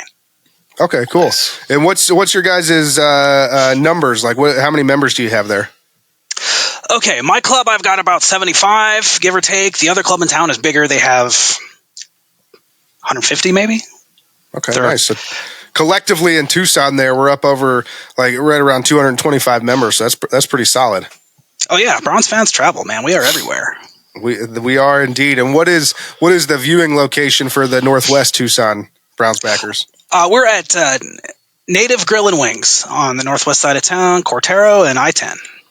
Perfect. Do they put aside like a banquet room for you guys, or is it just kind of open bar and just some chairs around some different TVs? So they have put us in like a separate room, but we have kind of overflowed that room, so we kind of bleed into the other sections. Yep. That tends to happen, we find, when we talk to these Browns backers group. It's like, yeah, well, they give us a spot, but there's a lot more of us than they thought there were. Yeah, they underestimate the staggering drawing power of the Cleveland Browns. I know. For some reason, year after year, we just keep following our Browns. I don't, Are you from Cleveland originally, Jesse? Yeah, I was born in Youngstown originally, so from Northeast Ohio. When did you move out there? Sure. My family moved here after the steel mills shut down, so this was the early 80s. I'm from Ohio, but I learned to drive, grew up out here. Nice. And so we know that, like you said, there's a lot of transplants. The Browns fans definitely travel. And besides the Browns backers organizations, just being, Browns fans that are all over the place that love to watch Cleveland Browns rain or shine, the Browns backers groups are involved in a lot of community service, a lot of charity work. So is there anything that you guys are involved with out there in Tucson? Yes, absolutely. We support our local community food bank. We take some of the money from our raffles, and we do Christmas and Thanksgiving dinner for the community food bank. And then at the end of the year, basically whatever money is left, they get half. Oh, nice. No, that's awesome. And that's what people, I think just the casual Browns fans don't really understand. I mean, most people have heard of the Browns backers, but I think most people on the surface just think of it as, it's just a bunch of Browns fans that get together at a bar and watch the game. But there's a lot more to it than that. There's a lot more that you guys do for your communities across the nation and across the world. So, kudos to you guys. We really, really appreciate that. And we know, Browns fans are good people. We're from the Midwest, and we like to give back where we can. So again, we appreciate that. But let's kind of turn to football a little bit, Jesse. What are your thoughts on this last week's game against the Seattle Seahawks? What do you guys think about that? It was a close game on the road in a tough location. We don't have a lot of our starters. I don't love that we lost, but I think they put up a fight. What can you say about it? That 3rd and 3 play at the end. A lot of people say run the ball, but I'm not the coach. I don't have to live or die by those decisions. Yeah, that's fair. That's fair. It is funny. Our whole show is built on stressing out about these things that we literally shouldn't be stressing out about at all, but we do on a weekly basis. So we let the Cleveland Browns dictate our mood in life, and here we are. So, right. No, but I agree with you. It was, like you said, hostile environment. We have a lot of injuries, so it's weird because as much as we all wanted them to win the game, it's almost like it's not surprising that we lost. Honestly, I feel like we owed the universe one after the last couple of weeks. Yeah, we've won a couple close games that we probably had no business winning. So it's about time we got ours. True. But no, so how do you think? Yes. Yeah. How do you think the Browns have looked so far this season? The one game against Tennessee where I feel like I was watching the team that I was led to believe we would expect. And that game went okay. The rest, dealing with all these other challenges, I feel the front office maybe let us down a little bit by not having a veteran quarterback in the building. I think maybe they could have done more to find another running back. That's, but we're coming up to the trade deadline. Who knows what might happen? Let me ask you, so you said that was not the team that you were led to believe. Who led you to believe it was different? What was the narrative, I guess, that you guys were hearing out there? You just, on paper, we hear that a lot. On paper, we have all this talent, right? We have all these good players. My favorite phrase in sports. Right. And so, we have better players than the team that we've seen on the field most of the time. I feel like we can do better. Do you attribute that to the front office, to the media, to the players of the team? Coaching? Well, I feel like it's on Browns fans to a certain extent because we always assume that this is our year. And when I get any kind of reflection of that from the greater world, be it the media or other fans, it makes me feel validated and like maybe I'm not wrong. Yeah. So like I said, there was a lot of noise. That's right. I will say we all kind of just coming into the season. It seems like every year, even when we have looking back in hindsight being 2020, a terrible roster, we're like, yeah, this is going to be a good year. And I feel like instantly Jesse is calling me down. Like I was something like 10. Like he brought you back to earth. He was like, wait a minute, guys, it's just football. It isn't this serious. Jesse is the calming voice that we did not know we needed. The voice of reason. So the hero we didn't know we needed. Yeah. So we really appreciate that, Jesse. We've been fuming the whole first half of our show today, and you've helped calm us down a little bit. But with that being said, and the fact that we are not GMs, going forward, what do you think we can expect the rest of the season, including this game coming up against the team in your backyard, the Arizona Cardinals? We could see the return of Josh Dawgs to Cleveland. I think we should have held on to that guy. I feel like having him available to us would be worth more than the 5th round pick that we gave up to send him off. But now he's coming back to town with a very real chance to beat us. And so we'll see what happens. I understand. I hear that Arizona's not a great team. I've heard some say that maybe Youngstown State could beat them. I don't know about all that. I've been led to believe they're not a strong team, and we should win. But we'll see. Yeah, that depends on who we've got playing quarterback and maybe even running back. No, there's good points there. Who knows? Because everybody's talking about PJ Walker not being very good. Like you said, the trade deadline is coming up. So are we going to get another one? Or are we not? If you were the GM and you had to stress out about this type of thing, who would you, if you could bring in any quarterback, I guess, right now, just to kind of tread water here until Deshaun gets back, who would it be? I hear a lot of noise that people want Jacoby Brissett back, and I liked him as a quarterback, but he's backing up a rookie, and would cost us draft assets to bring him back. I feel like there are other quarterbacks that are veterans that are out there that wouldn't cost us draft assets. What's Joe Flacco doing? What's Matt Ryan doing? He's on TV, but he's said that he would play if someone made the phone call. I hope that we will make the phone call. There are other quarterbacks out there that should be available, and I don't feel like we tried very hard to bring any of them to town. Well, and even younger than those guys, I look at like a Carson Wentz who, he's not good by any stretch of the imagination, but he's got to be better than PJ Walker. Or maybe make a move for a Jameis Winston. Right. Yeah, like Jameis Winston, like somebody. Yeah. There are guys out there that, are not on a team that are maybe better than the guy that we signed. And I will leave it at that. Yeah. No, it is frustrating though that they're all out there and they're just kind of, some of them are just sitting there literally playing for nobody, and here we are we're just happy trotting out PJ Walker every week to his 3 turnovers. And not that we have anything against PJ Walker. On the show, we understand he was put into a terrible situation.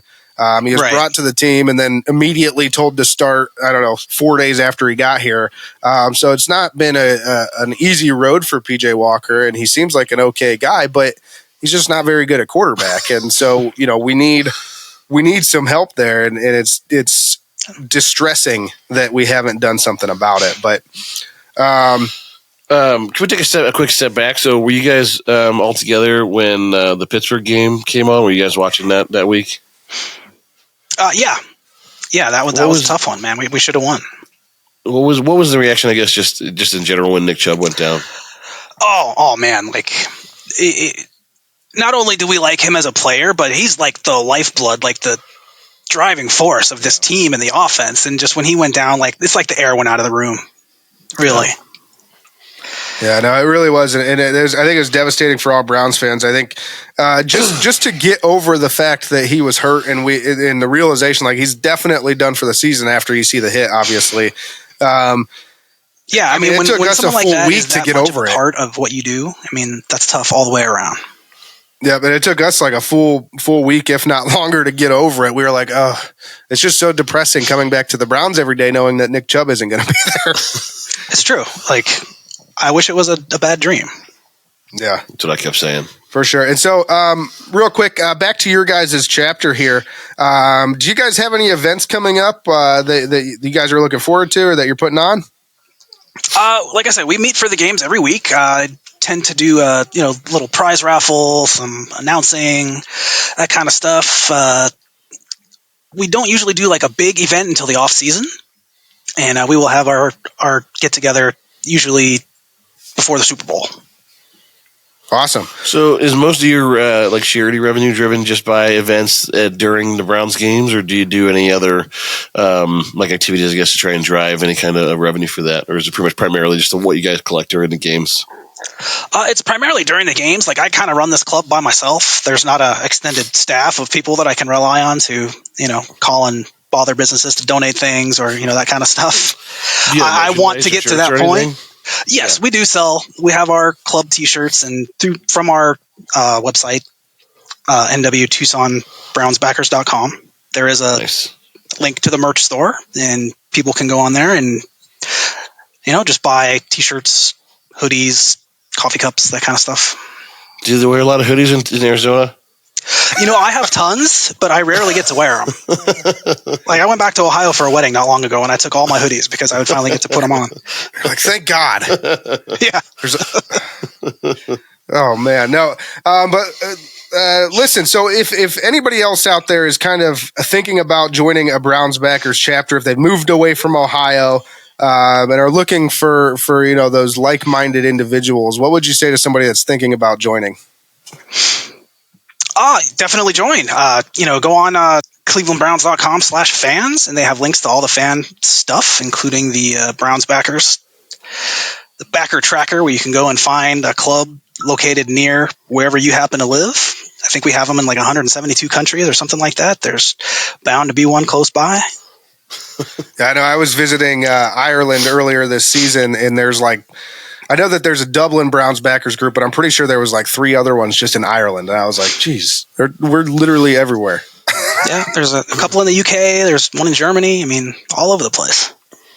Yeah, the Germany one, that one would be a fun one to talk to too. Especially they're starting to get more football games over there, so they'll be excited if the Browns ever make it out that way.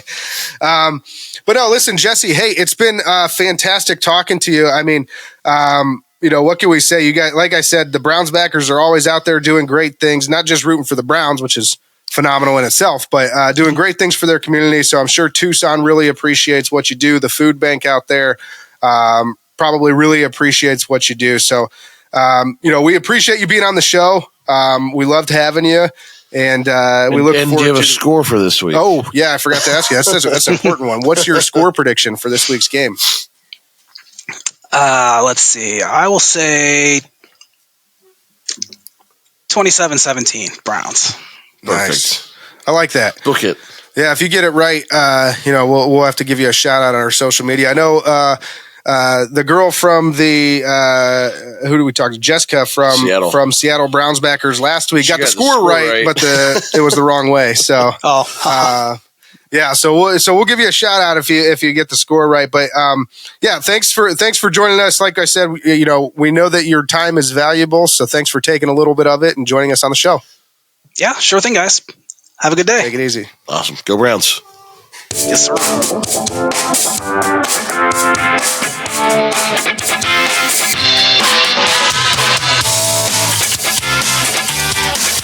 We are the Northwest Tucson Browns backers, and you're listening to the Burning River Sportscast. Go Browns.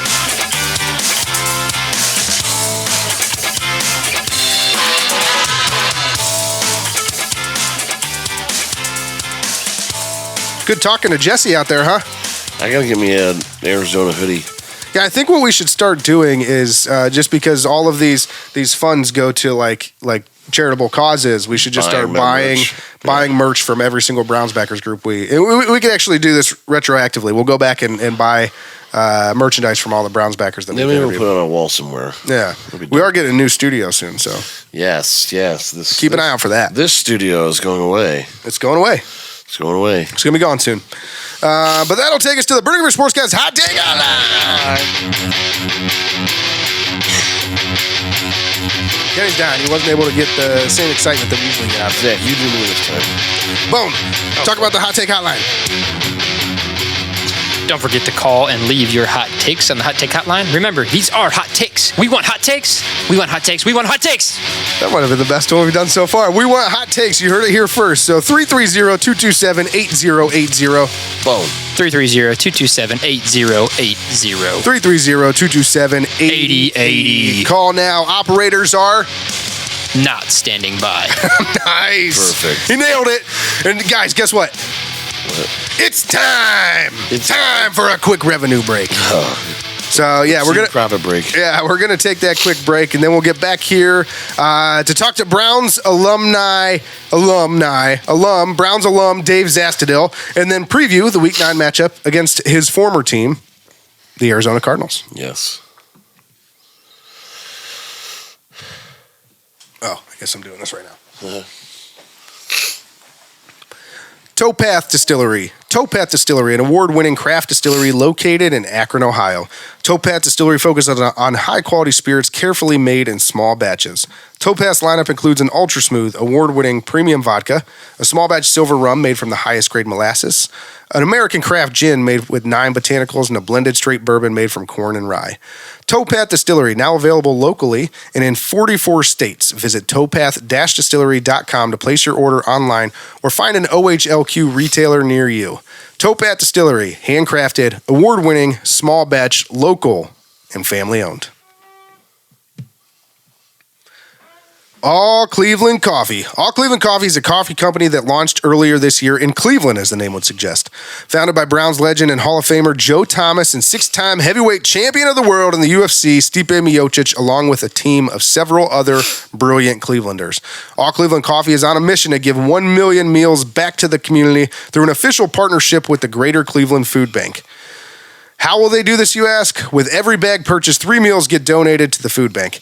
It's an awesome idea. A bunch of great individuals are involved, and the result is the best coffee in Cleveland, bar none. It comes in 3 roasts, light, medium, and dark. Dark is what Joe Thomas drinks. I'm a medium roast guy. I've been converted by my co-host here, Kenny Thunder. Kenny, you're a medium roast guy, right? Yes. Nice. All Cleveland Coffee. Visit all-cleveland.com today to order your coffee and donate a few meals in the process. All Cleveland Coffee, ethically sourced, premium roasted, and 3 meals donated for every bag purchased. Do the right thing. Do the right thing. Okay, everybody. So before we get into the Week 9 preview, let's take a few minutes to talk to another Cleveland Browns legend that will be joining us on the Cleveland Browns Fan Cruise.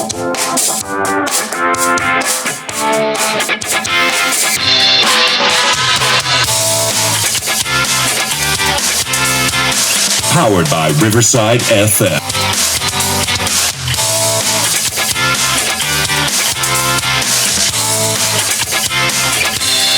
All right, so our next guest is a master of special teams, which any of our listeners know we appreciate more than most.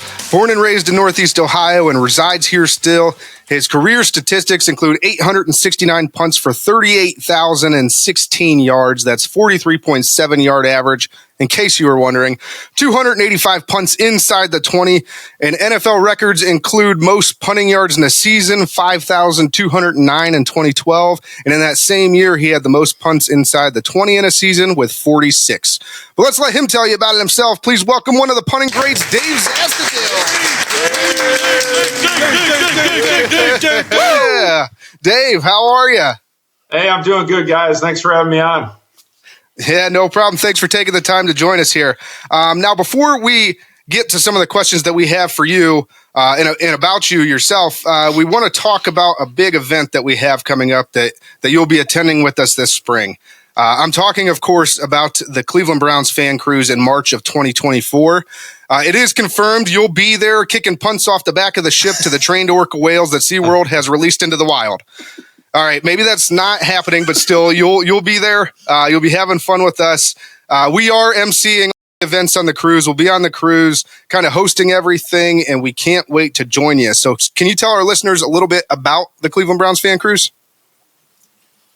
Yeah, sure. It's going to be a really fun event. Anytime you can get former players together, in a socially relaxed environment, you have, people, alumni from all different decades coming to this, but you're going to have kids on the cruise. You're going to have families, and, to get everybody together and have activities on the cruise, walk around, be with kids, see everybody just have a good time. All that does is really bring together the Browns organization and their alumni back together to really enjoy a good time, to help promote just a fun event that, I don't think the Browns have ever done this in the past. And I know there's been organizations that have done it. It's been very successful. I know past players and talking to them have had a great time on these cruises. And that's one of the biggest reasons I wanted to take part in this, is really to be with the fans, talk old memories, get those guys excited about the Browns, whether it's this year, going into next year.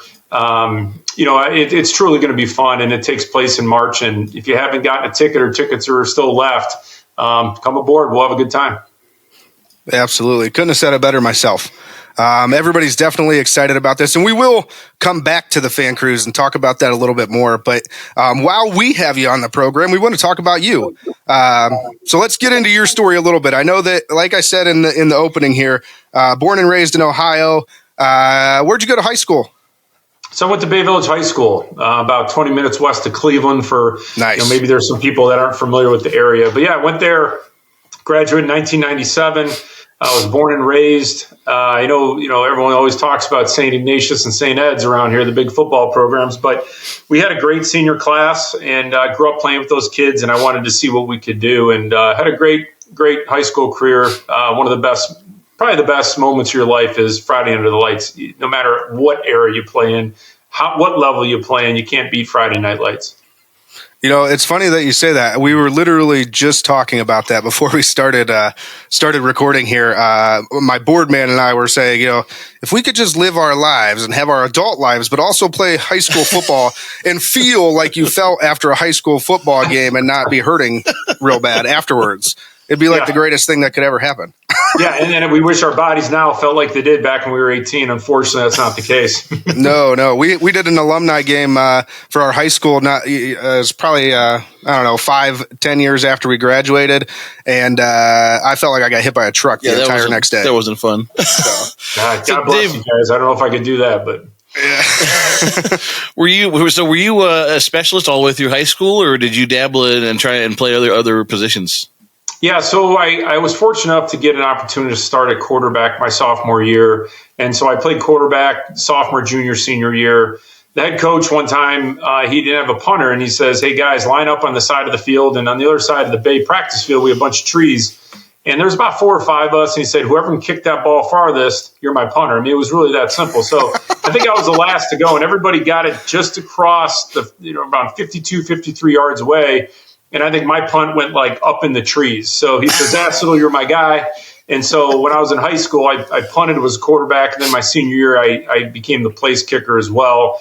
And with those positions, I didn't play too much on defense. When I did, it was more at the safety position. Nice. So just a stroke of fate there, I guess. Like, here, kick the ball as far as you can, and you happen to hit a good one that time, right? Yeah, well, I always had a pretty good leg when I was a kid playing youth soccer, and back then we played a ton of kickball, and so I always just kicked that ball, and it was just a God-given talent. And once I kind of started working at it a little bit, I said, "Wow, I think I could probably do this in college," and that's kind of where that kind of led to. So, but yeah, I wanted to play quarterback in college more than anything, but.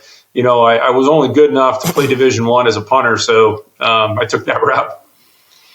Yeah, no, that's awesome. And you mentioned college. You did end up at Ohio University, if I'm not mistaken. So tell us a little bit about your time at OU.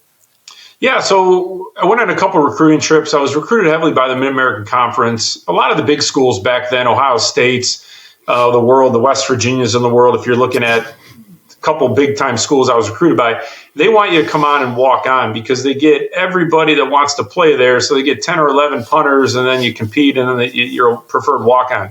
Well, when I went to Ohio University, it's where my mom went. My dad and brother went to Miami of Ohio, so it was kind of split right down the middle. And at the end of the day, I liked what Jim Grove was doing at Ohio University. He came over from the Air Force Academy, and we had a great class. I mean, I loved everyone I met. I loved the facilities. Loved the university in general. I kind of made the decision that if I got hurt, tore my knee up, tore an Achilles, is this the place I'd want to get an education at? And that was kind of a big part of choosing Ohio University. So, went there, and I was a third-string quarterback my freshman year, and Jim Grove brought in the option. And so I got crushed in the spring game because I run like a 4.9 40. He pulled me aside. He said, Zassel, you're just going to be our punter, and that's it. So I was redshirted, and then for 4 years, I had some pretty good awards, pretty good accolades, and it led to some good things. But at first I tried to prove that I was a quarterback at OU, and it just didn't work out. So in another stroke of fate, the worst offense that they could possibly install for you got installed, and your quarterbacking days were over. Oh, by far the worst. Yeah, exactly. Could have been worse. Oh yeah, so it worked out. No, and that's awesome. And I know you said you had some accolades. You're being pretty modest. I know you were an All-American as a freshman, MAC Special Teams Player of the Year as a sophomore. Pretty big awards that you won there, huh?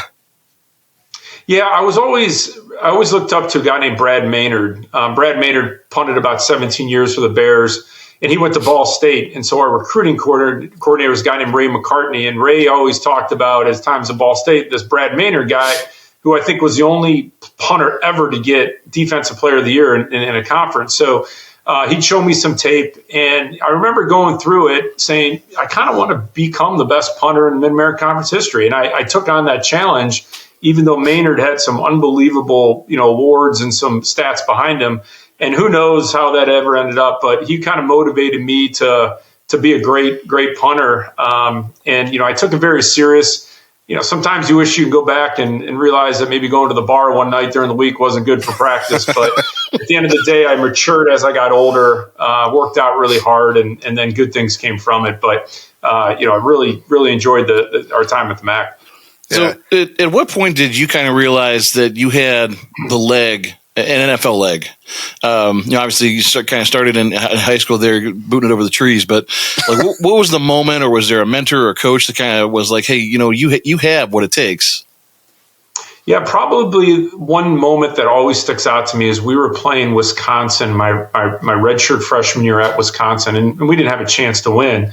So we punted a ton, and I was extremely nervous because it was my first big time game, big environment, and I just wasn't hitting my first two balls very good. But in practice, I was hitting 65, 70 yarders. I was placing it where I wanted. I remember Jim Grobe coming up, grabbing me by the shirt, and literally like almost punching me, but getting my attention, saying, you are good enough to be one of the best punters in this league for a long time. Relax and just do what you do in practice. And I think it just kind of dawned on me that, he really believed in me. And then I finished that game really strong with a good average. And after that, my college career just took off. I relaxed. I realized I could do it. And it's always one of those moments or twos that just stick out with you. And him kind of getting in my face going, hey, man, like, you're good enough to do this. I've seen you do it in practice.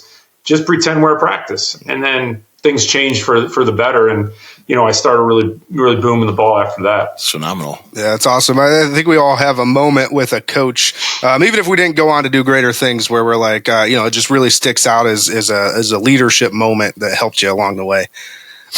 One thing I did hear you mention too, was you said part of the reason you chose Ohio University was because if something was going to happen and you weren't playing football anymore, you wanted to be able to get a good education, and that was where you wanted to do it.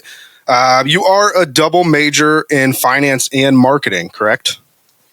That's right. Yeah. Yep. So all while playing football, you double major and spending nights at the bar. Yeah. It's easy to do that at Ohio, and down in Athens. It's easy to do that. But. That's true. They are. I think they're known for partying a little bit. I could be wrong there. Yeah. But my dad was always in business growing up, and my dad was always a big stickler on grades all the way through high school, junior high.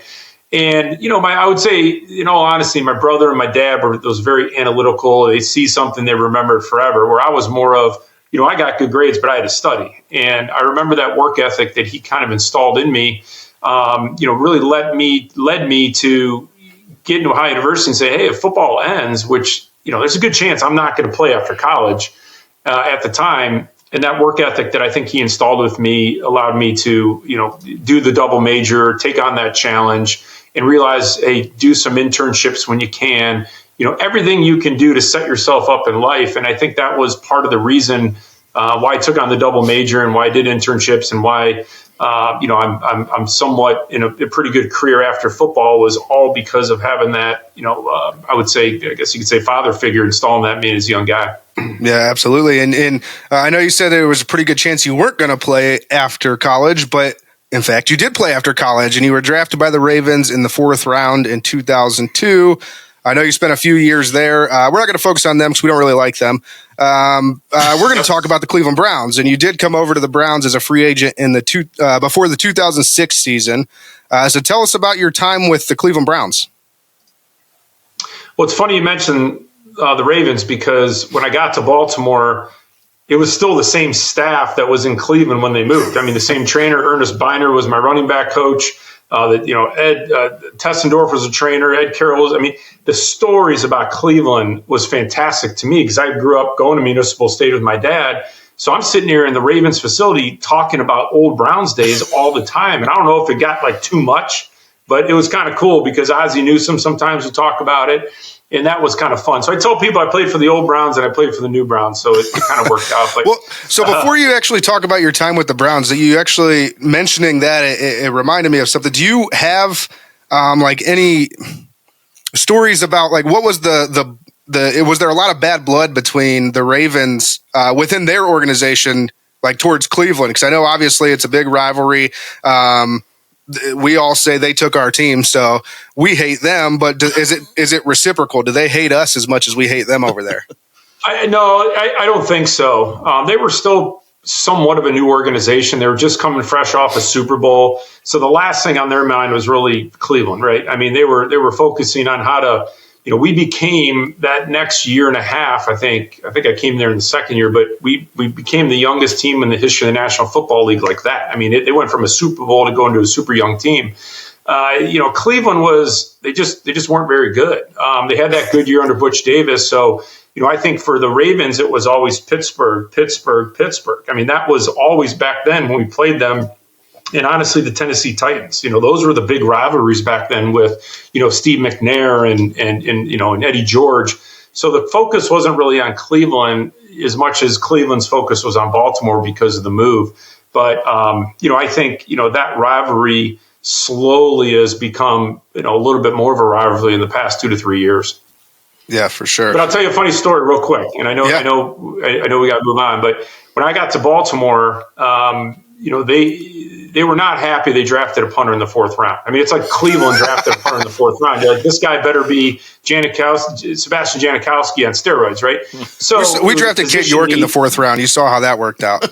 Yeah, right. So it was a need position. So I get to Baltimore, and their equipment manager comes up to me and he hands me number 19. He goes, "Hey, I just want to let you know this has been a pretty historic number in the franchise with Johnny Unitas. Nobody's worn number 19 since Johnny Unitas has." And I go, "Hold on." I said, "Give me any other number besides this, because there's no way I'm going to come in as a punter nobody's happy they drafted and taking Johnny Unitas. That's too much pressure for me." So they ended up giving me number 15. So I was thankful. Man, that is crazy. Of all the numbers they could choose, they came with 19. I can't believe it. Yeah, but like I said, tell us a little bit about your time with the Cleveland Browns. I know you were there 2006 to 2010, correct? Correct. Yeah. Phil Savage, who helped draft me in Baltimore, became the general manager. And at the time, they were really looking to fill the position, the punter position. I know Chris Gardocki was a very consistent guy they had. Then they had a couple of years that the position just wasn't panning out the way they wanted. And I felt 2005 was a great year for me, and I was coming into my prime. And I knew coming to Cleveland, there was advantages and disadvantages. The advantages were I got family here. I grew up a Browns fan, lifelong dream to play for them. Disadvantages are you got terrible wind. You got brutal, November, December games as a punter. It's not easy to kick in Cleveland. And I think you found that out on Sunday. But I went out to dinner with Jerry Rosberg, the special teams coach, and Phil Dawson, and I spent about a good 2 hours with both those guys.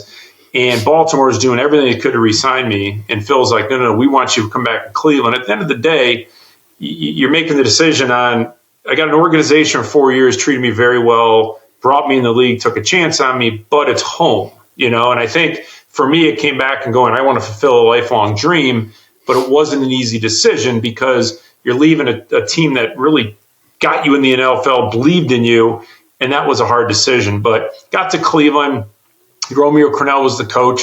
I just think under Romeo, we were a very young team. We were a little bit of an immature team, and I think Romeo was the perfect head coach for a veteran team. And I think, when he left, they brought Mangini on to bring kind of that, hey, we're bringing a tough mentality, a hard-nosed mentality. And I think, a lot of people don't agree with me, but I think Mangini's last year he was here, he was starting to turn the ship. It was starting to go in the right direction. And the players believe that because he went away from trying to be kind of that Bill Belichick disciple. And we started to see Eric Mangini the way he was in the personality he had come out. We were beating New England. We were beating the Giants. And I really believe if he had another year or two, I think we would have been really going up in that right direction. So I was personally sad to see that happen. But at the same time, I left the team. I had a bad injury, rehabbed, and then Reggie Hodges goes down with Achilles. My agent, Neil Cornrich, him and I discussed. We went back to Cleveland and said, hey, Dave Zassel's ready. He wants to re-sign with Cleveland. He's fully healed. And for some reason, I believe it was Tom Heckert at the time, just didn't want to go down that road. I don't know why. We don't know why. So then I got an opportunity with Arizona. But fans don't really know that. We pushed hard to re-sign in Cleveland once Reggie Hodges, unfortunately, went down with the Achilles. Well, it was Cleveland's loss because obviously in 2012 with the Cardinals is your best year of your career. So yeah. I ended up having a good few years in the Cardinals, and that's what we said to Cleveland. Hey, man, I have some good years left. I feel really good. But that's the NFL, right? There's decisions you don't understand, but as long as there's an opportunity knocking, in Arizona, I had an opportunity to play against the Pro Bowl alternate, a guy named Ben Graham, big Australian guy. Chances weren't really good for me to make the team, but I went in, worked really hard, rehabbed, and beat out Ben and earn the job. No, that's awesome. And so with some of these experiences, I got to ask you, do you have any advice that you have for like current players, especially as they're kind of trying to navigate their careers, maybe switching teams or doing things like that? Yeah, I would, I first of all, and I hate to say it this way because it's, football is still a sport and, the fans get so honed in on their own players, but you really have to talk to your family about decisions like that. Sometimes, it depends. When you're a young guy, you'll go sign anywhere because you want to get good tape on for other teams to see, and you want to show you're a good player.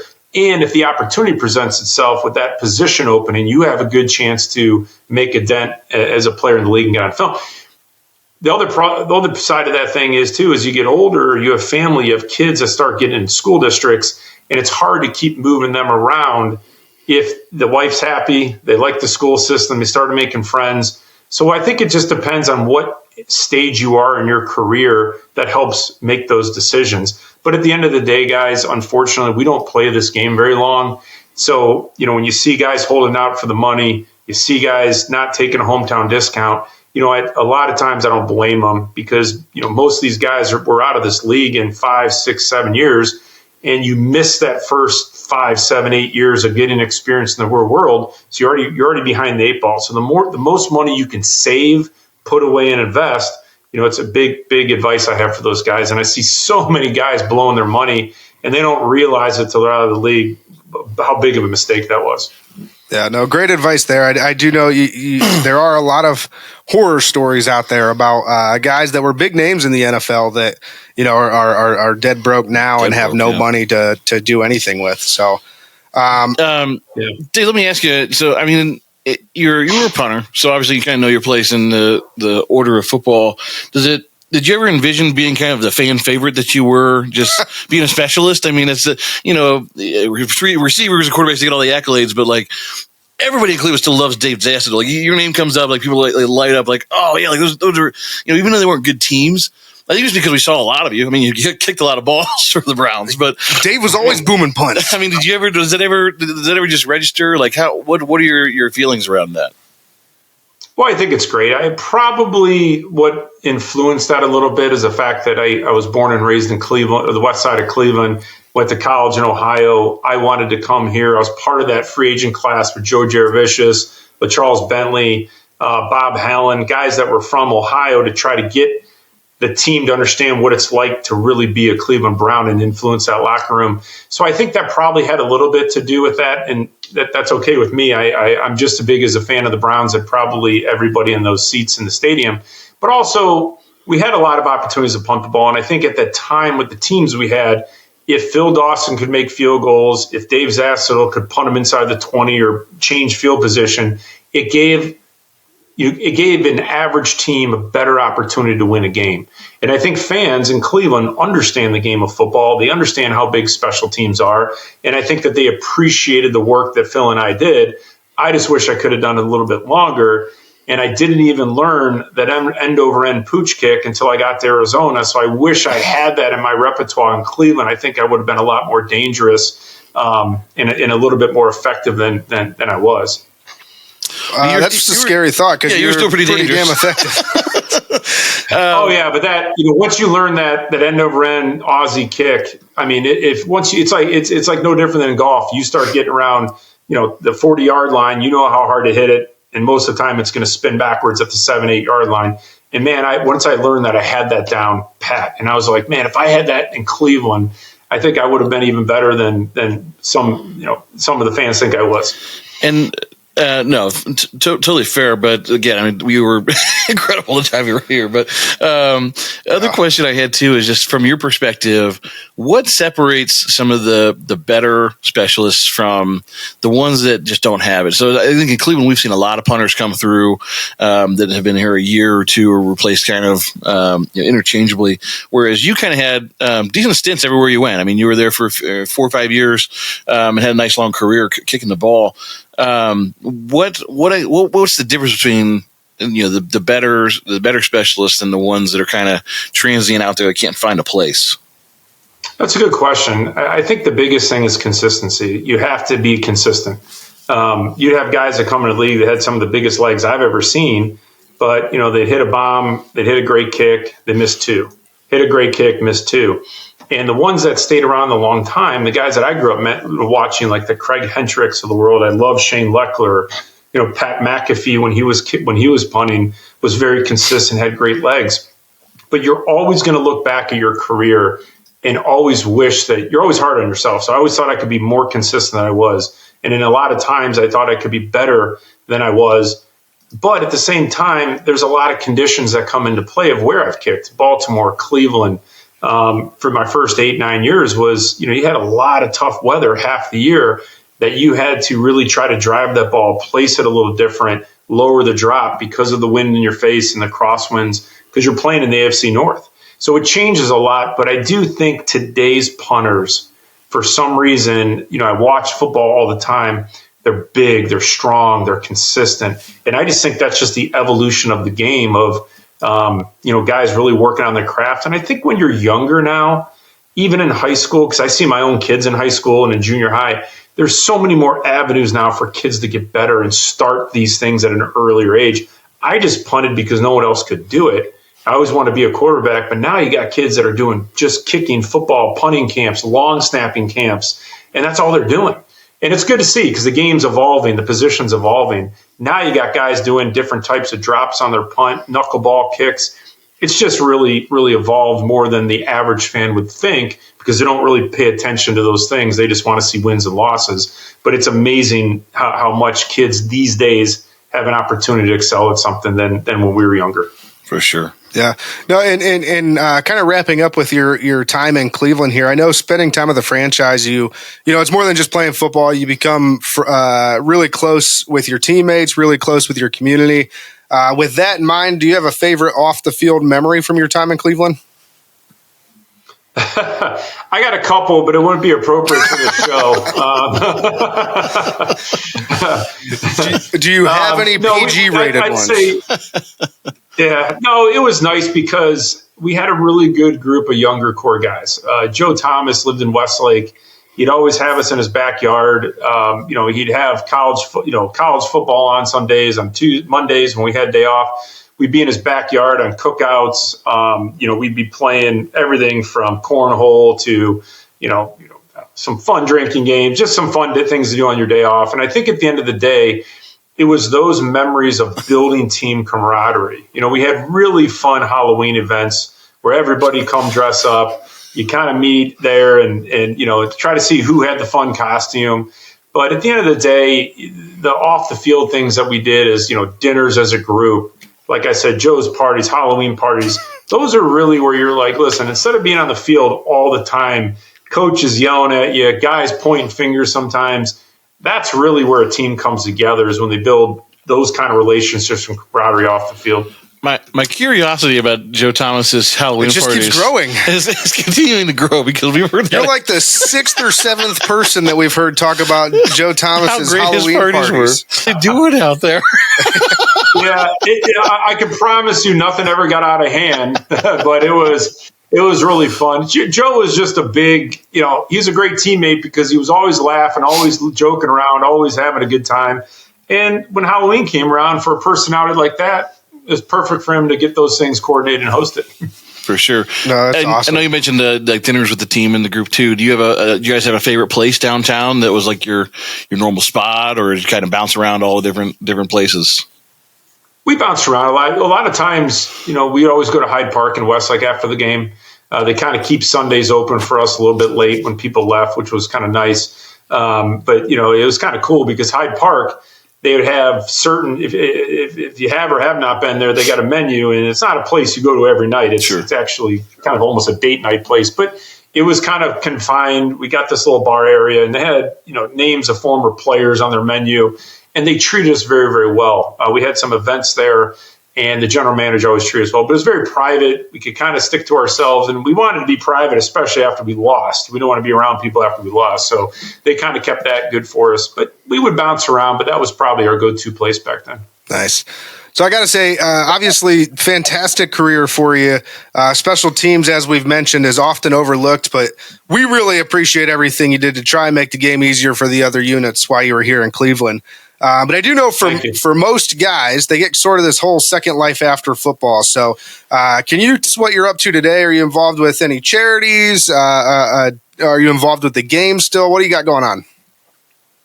Yeah, so I can answer that three ways. Number one is I was part of the pregame radio show from, I would have to say 2019 to 2021. We're working with Ken Carmen and, Rizzo and those guys. Mm-hmm. But then it took away so much from my kids' sporting events on Sunday, so I unfortunately had to take a break. I love doing it. I still call in time to time with Baskin and Phelps. They ask me on some time to time to come in and talk. But my real career for the past 8 years is I work as a commercial insurance broker on the property and casualty side for a company called Gallagher. So it's one of the big three global brokers. So I do a lot of property and casualty insurance, mostly in the manufacturing sector, nonprofit, some construction. So I've been doing that for 8 years, doing well, having fun with it. And then also in the nonprofit space, there has been some charities that I've always been heavily involved in, especially a good friend of mine started one when, his brother, unfortunately, at 27, passed away of throat cancer. So that was a heavy charity, heavy heart to be part of that charity, but it was great. And probably the biggest thing I'm part of now, I've been coaching the 7th grade class in football for the past 3 years. And we had back-to-back undefeated seasons, so that was kind of fun being involved in football and coaching. Nice. And then we started a nonprofit board for Bay football. It's called the Bay Football Club. From K through 8th grade, we try to promote each grade of how we can help, get kids involved in football, grow the program. And it's a nonprofit, but we're heavily involved in. So we got a big event in February at the Bay Lodge. It's a poker night. So you'll start seeing that on social media. Everybody can come if you're welcome. Nice. So you heard that. Make sure you get signed up for the event and you head on out and support Bay Village, right? Bay Village, youth football. Yeah, if you want to tag us in that, we'll help share the whatever information you have on that. That sounds like a great event. Yeah, now I'm thinking about it. There's only a limited amount of seats, but hey, we can always bring in tents and heaters. So, and you always take donations. Yeah, right. Yeah. If you guys repost it, we may have to get this at a warehouse or something. Hey, I know we're kind of running short on time here, Dave, but I did want to get your opinion on, obviously you're involved in the youth sports aspect of it. I think we've heard for the last 15 years or so, it seems like there's less and less kids coming out. It's just kind of a concerning trend for those of us that love the game and want to continue to see the game grow. Do you have thoughts around that? I mean, have you seen that personally yourself, or do you still feel like you're getting good numbers out? It depends. I think it depends on the class of kids. I think it depends on, Malta, you got a lot of, in the past probably 5 to 7 years, there's been an enormous focus on concussions. And I think rightfully so. I mean, I think based on when you see with some of these athletes in football with CTE and those, you really got to take care of them. And I think the way that they're going about concussions now is better for the players' long-term health. But you also have parents, when they see that stuff and they hear about it, get a little concerned with their son playing a 5th grade football with tackle, even 6th grade, even 4th grade. Probably has something to do with it. I think another thing is you have the evolving sports out there that we didn't have as a kid. I mean, we never had lacrosse. Now you got some of these players that all they do is want to play lacrosse, and that's their sport. They train year round for it. So you have, some things like that come into play. But I think at the end of the day, football is America's sport. At the end of the day, we will always have, kids that want to come out and play at all different levels. And now they even have more things that you can do in Canton Hall of Fame. They have the National Flag Football Championships. Our team played in that. In Sandusky, you have, anything from 10, 11, and 12U state championships after their league games that they place it by school. So attendance in school, the enrollment, and then they bracket those schools together. And it's a way for kids to continue to play after their season. And that place, I think in the last 3 years has gained almost 20, 30% of more teams every year. So football's here to stay, but I think concussions and some other emerging sports have affected that too. I think the Olympics just signed flag football. I think they did too. Yeah, in 2028, I think it'll be official sport in the Olympics now. So, yeah. Yeah. I hope the NFL doesn't keep changing the rules and we turn into flag football. Yeah, it'll be that soon, right? Oh, man, that's a topic for another day. We'll save that for the cruise. Speaking of which, I am going to bring this back to the time that we get to share on the open ocean. So let's talk about some of the things that everyone should look forward to on that cruise. Dave, what's the event or activity during the entire cruise that you are looking forward to most? Honestly, there's going to be a lot of fun events throughout the day. All across a cruise ship. Great activities for kids. But I think what I'm looking forward to most is I think at night, from what I'm told, we're all going to be able to eat together with families and fans. And that's the time where you can really spend some good quality time with everybody, answer questions, tell them stories, locker room stories, things you don't hear about every day. So I think the moment that's a little bit more intimate, a little bit more time to really talk to people, walk around, introduce yourself, take pictures with kids, give them some autographs. I don't know. They probably look at me now and look at me as an old man, but hopefully they'll still have fun with some older alumni. But that's really what I'm looking forward to is the intimate time of talking with the kids, spending time with them. Because activities, they come and go, right? The kids want to do the activities. They're just going to run around, climb walls, cornhole, whatever we're doing on the ship. But I think that night when we could have a chance to sit down and have dinner with them, look forward to that. Yeah, absolutely. And just so you know, I'm coming to you first for an autograph. Yeah, me too. I will save my pen. I won't open it until you come. There you go. And there is a Browns backers competition out there that I want to talk about for the fan cruise. And so basically the chapter with the most bookings will get an all expenses paid balcony cabin for 2 on the Browns fan cruise. The chapter with the highest members to bookings ratio also gets an all expenses paid ocean view cabin for 2. All members of the winning chapter will receive a specialty dining pass for 2 guests, and all members of the winning chapter will receive a Browns fan cruise commemorative Cleveland Browns autographed football. And so with that in mind, and knowing that there's a competition for Browns backers out there to get some of these cabins booked, do you have anything that you want to say to Browns backers across the nation and honestly across the world? I just want to say thank you. It's been unbelievable. When I played and when I'm, seeing it even in today's game, going to San Diego for a game and seeing a Browns backers bar, going down to Columbus and seeing the events that I've been a part of down there. I mean, Browns fans are everywhere and, they are the best fans in football. And I think what's going to happen is we continue to win as an organization, which I think this year we're going to keep that momentum. Everybody around this globe, everybody around the nation, other teams are going to finally see, because you're going to start paying attention to teams that are winning. And I think when the Browns start winning consistently, everyone's going to see the kind of fans that we really have. And the only people that really know are the opposing players that come in our stadium, because they always have told me, man, what a blessing it is for you to play here, because these fans are outstanding. Yeah, absolutely. And so I guess talking about the momentum this year and stuff, one last question. You've seen the team so far this year. How do you think they've done, and how do you think they will fare the rest of the way? I think the offense has been a work in progress. I think the defense has been outstanding. It's elite. It's not good. It's not great. It's elite. That it's at that next level. And this game that we just played will only enhance their confidence, will only enhance that chemistry that they have. So they just got to stay healthy on defense. Special teams, you got one of the best punters in the league. You got one of the best special teams coaches in the league. And you got a kid in Dustin Hopkins that shows that he can consistently make footballs plus 50-yard field goals. The only thing now that we have to continue to get momentum on is the offense, and that really revolves around Deshaun Watson. He had a really good game against Tennessee. It's unfortunate with the injury. We're hoping to see him build on that. But if he can continue to take that next step, this is going to be a team that's just complementing each other in all phases of football. And really, there's no ceiling. You've seen that we beat the best, and you see the other teams out there. To me, there's an opportunity for this team. If they get hot, especially offensively, with the schedule they have, they could be a pretty formidable opponent. Yep. And so context for our listeners there, we are recording this right after the 49ers game. So Dave is talking about the defense, the hell of a defensive effort that they put up during the 49ers game. And I also want to say our board man, Bone is a huge Dustin Hopkins fan. So, Bone, you want to shout out to Dustin Hopkins real quick? Yeah, he's great. I love Dustin Hopkins, man. Yeah, so he's been excited all season with what he's done.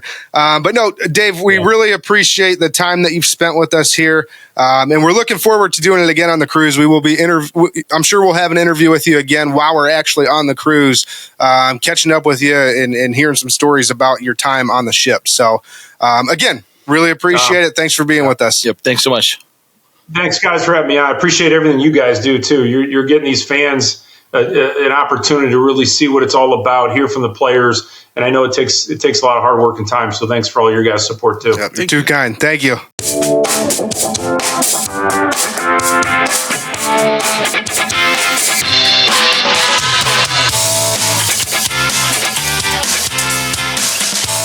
I'm Dave Zastadil, and you're listening to Burning River Sportcast. Go Browns!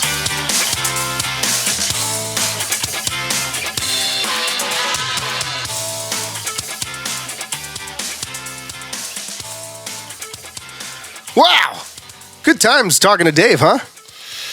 I was thinking during that interview. What were you thinking? Nothing, because you don't have thoughts because you're a brainless idiot? Wow. That escalated quickly.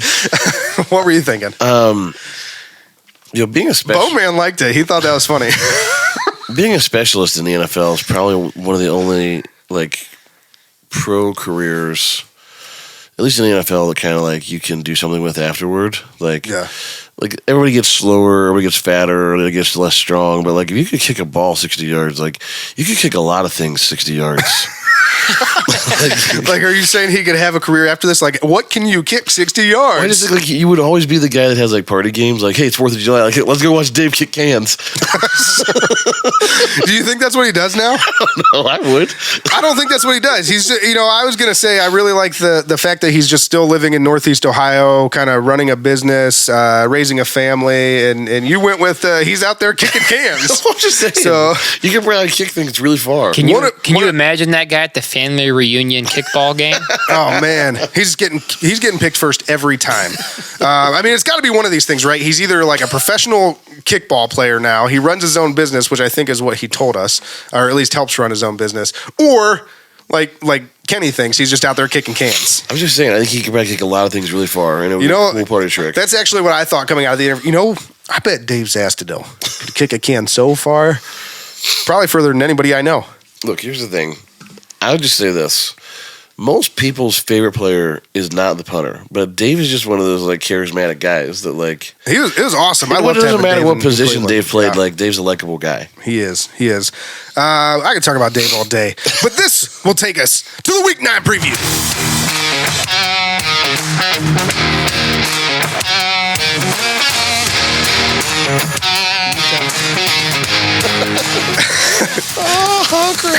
These eyes have seen a lot of love, but they're never gonna say I have with you. All right, so this week we have the Arizona Cardinals, and Kenny, I know you're dying, so I gotta ask: do you have any previews or opposition research that you want to talk about? Bro, this team's a straight up mess. They didn't win many games this year. They got a goofy ass coach who's saying dumb shit in the locker room all year long. And who knows who their quarterback's going to be, because Josh Dawgs has officially been benched.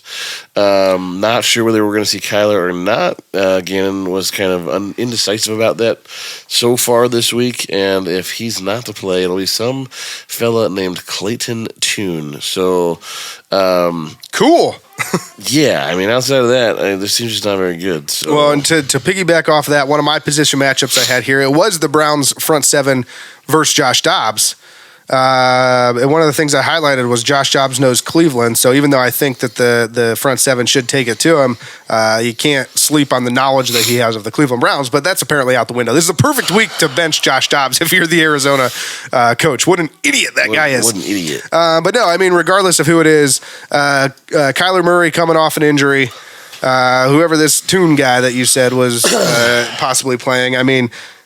This is the week. The Browns' defensive line, their whole front seven, but specifically their defensive line, needs to just go ham on this dude. They need to just eat him up. I'm talking 4 or 5 sacks. Well, yeah, and I think the other thing too is they've been injured at running back a lot, so they've been mixing guys in and out there that they really don't have a good running back. Kind of like in the same situation we are, where they just can't find, they can't replace who is a running back, James Conner or whoever. But so yeah, they just don't have a whole lot going on. They just need to get after him early and often too, because you just can't let them get any momentum in this game, because that's how bad teams stick around and steal games. Is they just get a little bit of momentum, they just stay in the game, and then they get a little bit of momentum right at the right time. And we love that. Yeah.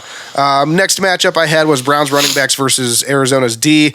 The Cardinals ranked 26th in the NFL against the run in yards per game. Our running backs have actually started to play a lot better of late. So I'm hoping that they run the ball efficiently again and we can exploit that. But you know what that takes?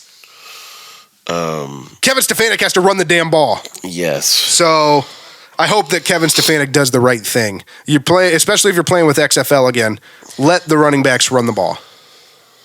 But as a team, the Cardinals are 1-7. They're coming off a close loss to the Ravens. The team, let's just call it what it is. This team is really, really bad. But as they proved last week, they are still an NFL football team. So like I said before, if you let a team stick around for long enough, they will have an opportunity in the end to win it. The Browns need to go in there and take care of business early and just not let up. They need to just keep their foot on the gas. Don't let the team stick around.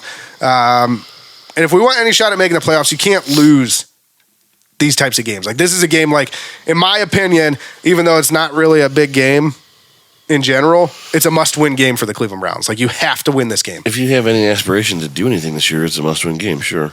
Yep. You can't lose to bad teams like this. Everybody thinks that Josh Dawgs is the big Cleveland advantage this week, but I'll tell you what, fourth string center, Schultz Froholt. Oh, Froholt! He's back! Gonna be the difference maker this week because hell yes. Because is that your player to watch? We'll get there. Because John Gaines, Pat Elflein, Tristan Colon are all hurt, so they're on to their fourth string center. We know the power of Schultz Froholt as a fourth string center. Hell yes. Way to go, Froholt. But that'll take us to the injury report. I just said all the centers are hurt except for Schultz Froholt. Sounder.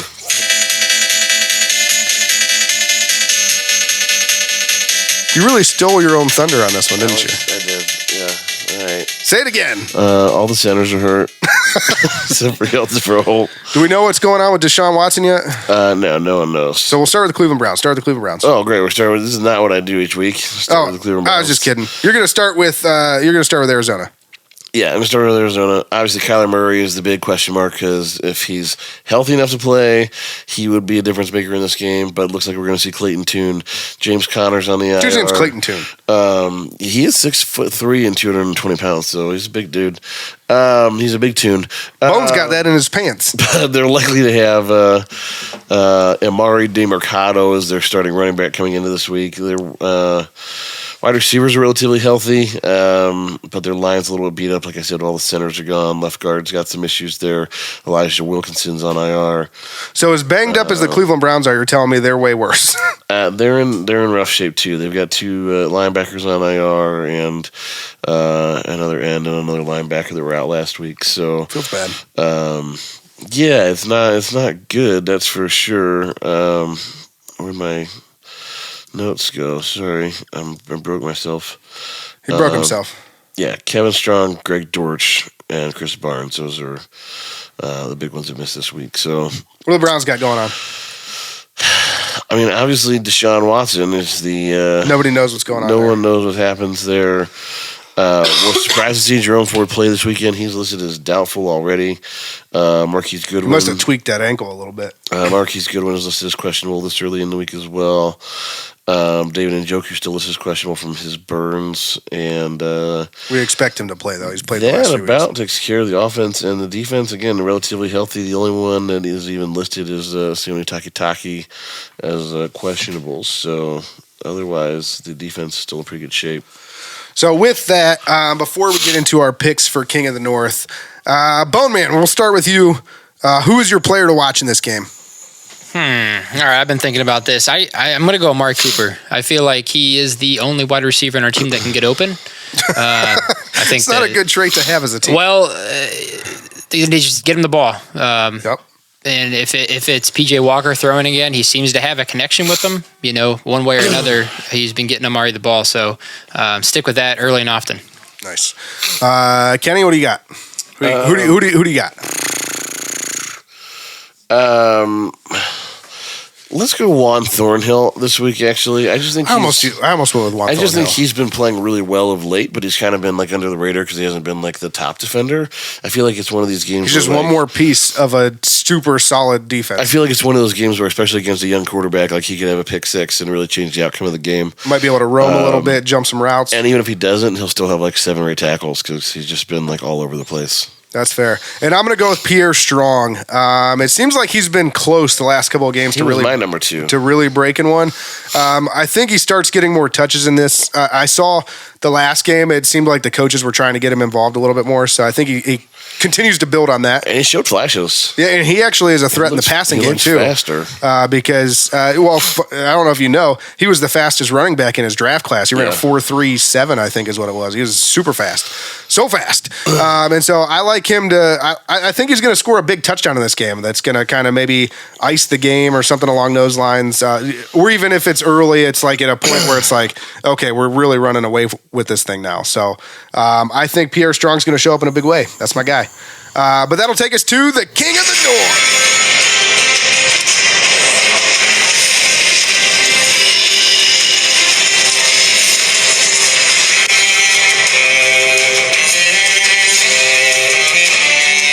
So, in case anyone does not know by now, you need to start watching our show, first of all, or listening to our show. But this is our year-long AFC North Pick'em competition. At the end of the season, whoever comes in last place gets punished. In the offseason this past year, Kenny had a gross of eggs thrown at him by fans in the Muni Lot before a preseason game. We haven't figured out what the punishment will be this year yet, but we will. Guys, off the top of your heads, you got any more suggestions? Okay, so last week I told you about the fat suit and the milk and the cereal. Yeah, there you go. That was one. Yeah. But instead of Greco-Roman wrestling John Greco, what if we put that same person inside of one of those giant balls? Okay. And then pushed him down a giant hill. Oh, I like this. There's not going to be a road at the bottom, though. Like, nobody's getting hit by a car. Like in a park. Like, Goodyear Metro Park. I like this. There's an idea. There's an idea. I like drowning it. In a giant, I'm adding it. In a giant ball. Giant ball cereal. Idea. Giant ball down a hill. You could probably just put all the milk in the cereal in a giant ball. Wow. This is getting crazier. Instead of in a fat suit. It makes for... it's just a human bowl of cereal. It makes for better viewing, I guess. Bone Man, you got anything? How about we recreate senior hit day for the loser? Ooh. Oh, that actually sounds good. We're gonna feel like we've been hit by a truck for a week and a half. Are we gonna find somebody that actually hit us, or are we gonna hit each other? We're just gonna hit each other. Yeah, we're gonna hit each other. So you get hit twice. So how this works is you get picked by somebody. At least this is how it was when we were like freshman and sophomore, and a senior just picked. This doesn't exist anymore. It's not allowed in schools. Yeah, but I mean, this was literally in like 2006. Yeah. So. Yeah. Yeah. No, I'm in, especially because if anyone doesn't recall, Coach Farino, if you're listening, you took away our senior hit day senior year. So I'm still mad about it. That and you not letting me be Comanche. So, but anyways, I mean, we'll figure out what the punishment is. We'll let you guys know as soon as we know. But let's get into this thing. First things first, I want to remind everybody that I am still the reigning, defending king of the North. But you're not even in first place anymore. Let me get there. In an absolutely shocking turn of events, Kenny is no longer in last place. Well, he's not alone anyways. I am right now right there with him. Because in case anyone, again, has not been paying attention, we've added our trusty board op, Bone Man, to the competition this year, and he has proceeded to take the lead in the standings. And he's picking our ass. I'm going to continue to pick it. See what I said there? Yeah, I see it. Okay, so let's remind everybody what the current records are before we pick. Kenny and I both stand at 11-13. We're trying to get back to 500 there. But Bone Man's done it. He's 12-12. And so, like you guys said, picking our ass. But let's get into this week's matchups. Pittsburgh and their own picket over there gets the Thursday night game this week against the Tennessee Titans. Let's start with Kenny. Kenny, who do you got? Kenny Pickett is hurt, and probably Trubisky is to start. Short week for these guys, and Will Levis going off a big win. I'm going to go with the most interesting man in football, Tennessee Titans, to win on Thursday night. Nice. I am also going with the Tennessee Titans. You mentioned Pickett being hurt. I also want to throw in there that Minkah Fitzpatrick is hurt. So the best player on their defense besides TJ Watt. I will say this, though. It was a tough choice for me because TJ Watt can wreck especially rookie quarterbacks by himself. Sure. And they still have Mike Tomlin, who's one of the best coaches in football. So it was a tough pick for me, but I'm going with the Titans as well. Bone Man, who you got? Yeah, I'm going Titans as well. They still got Derrick Henry. Yeah, Steelers are a little banged up, like the Titans. Fair. So next up here, we have the Ravens playing host to the Seattle Seahawks. I'll go ahead and start this one. I've got the Ravens in this game. It was another tough pick, actually. The Seahawks are playing pretty well as of late. Geno Smith continues to have a decent season. But in the Ravens, I'll be honest with you, it's weird because they don't really have a lot to write home about besides their quarterback. Besides Lamar Jackson, I mean, besides what do you have over there that you're like getting excited about? I don't know, but they continue to win games. Just because they're the home team, I'm going with the Ravens in this one. I think they win again, which sucks because I want them to lose so that we can get back into the division race. Kenny, who you got? Oh man.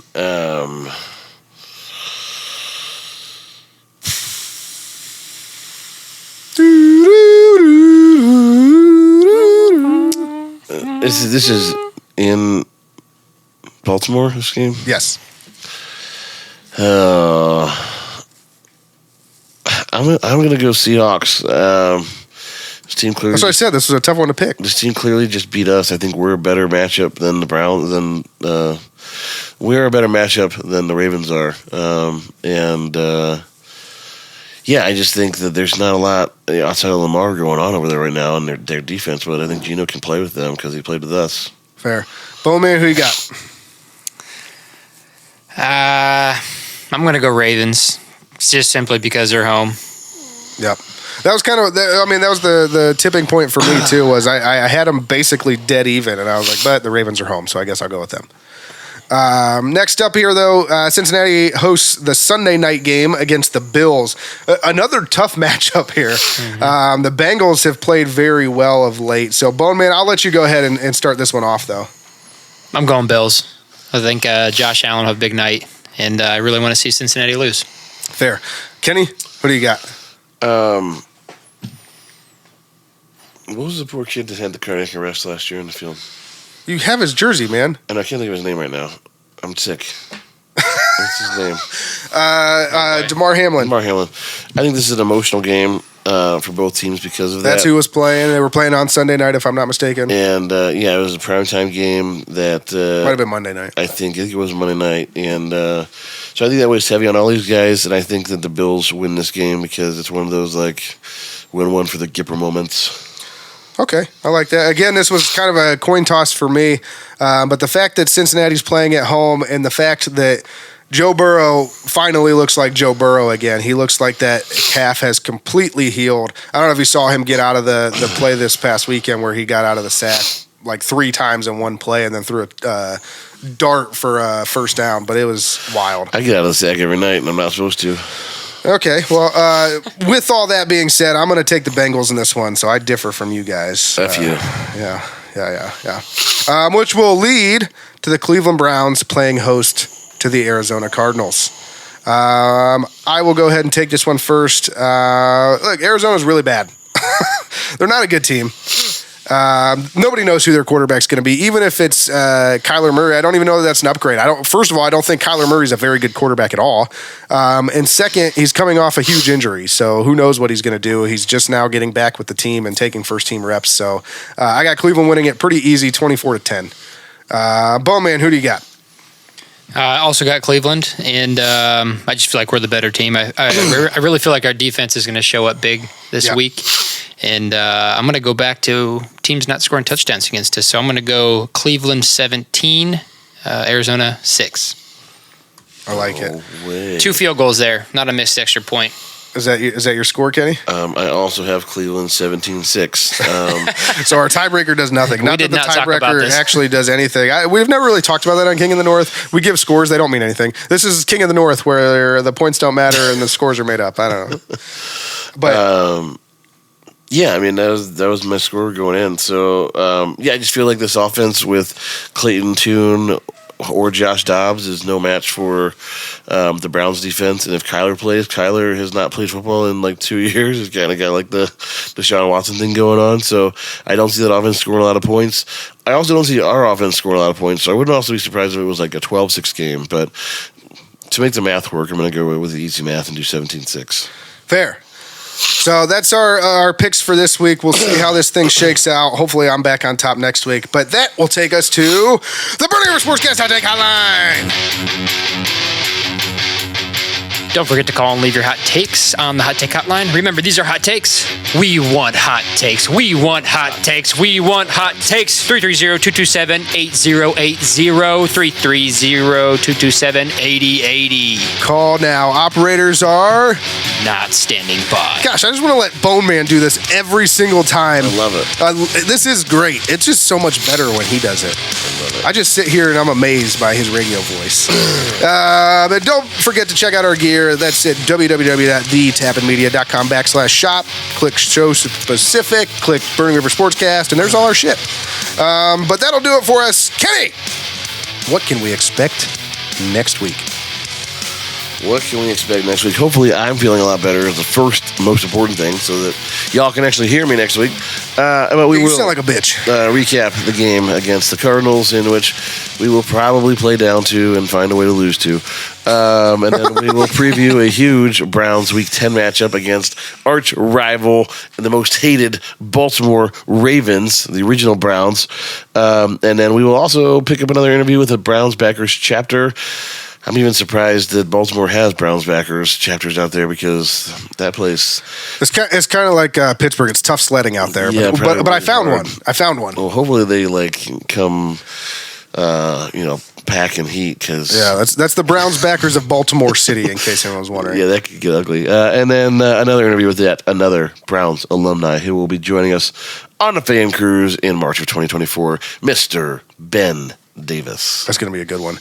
And don't forget to check us out on social media. Tappin Media is on Facebook, Twitter, and Instagram at The Tappin Media. Burning River Sportscast, this podcast is on Facebook, Instagram, TikTok, and YouTube at Burning River Sportscast, and on X at Burning River Pod. And you can find our podcast wherever you get your podcasts. I'm talking Apple Podcasts, Spotify, Google Podcasts, Amazon Music, Stitcher, Pandora, iHeartRadio, Podcast, Castro, Good Pods, and so many more. Do you know what that takes us to, Kenny? Facts for days. Facts for days.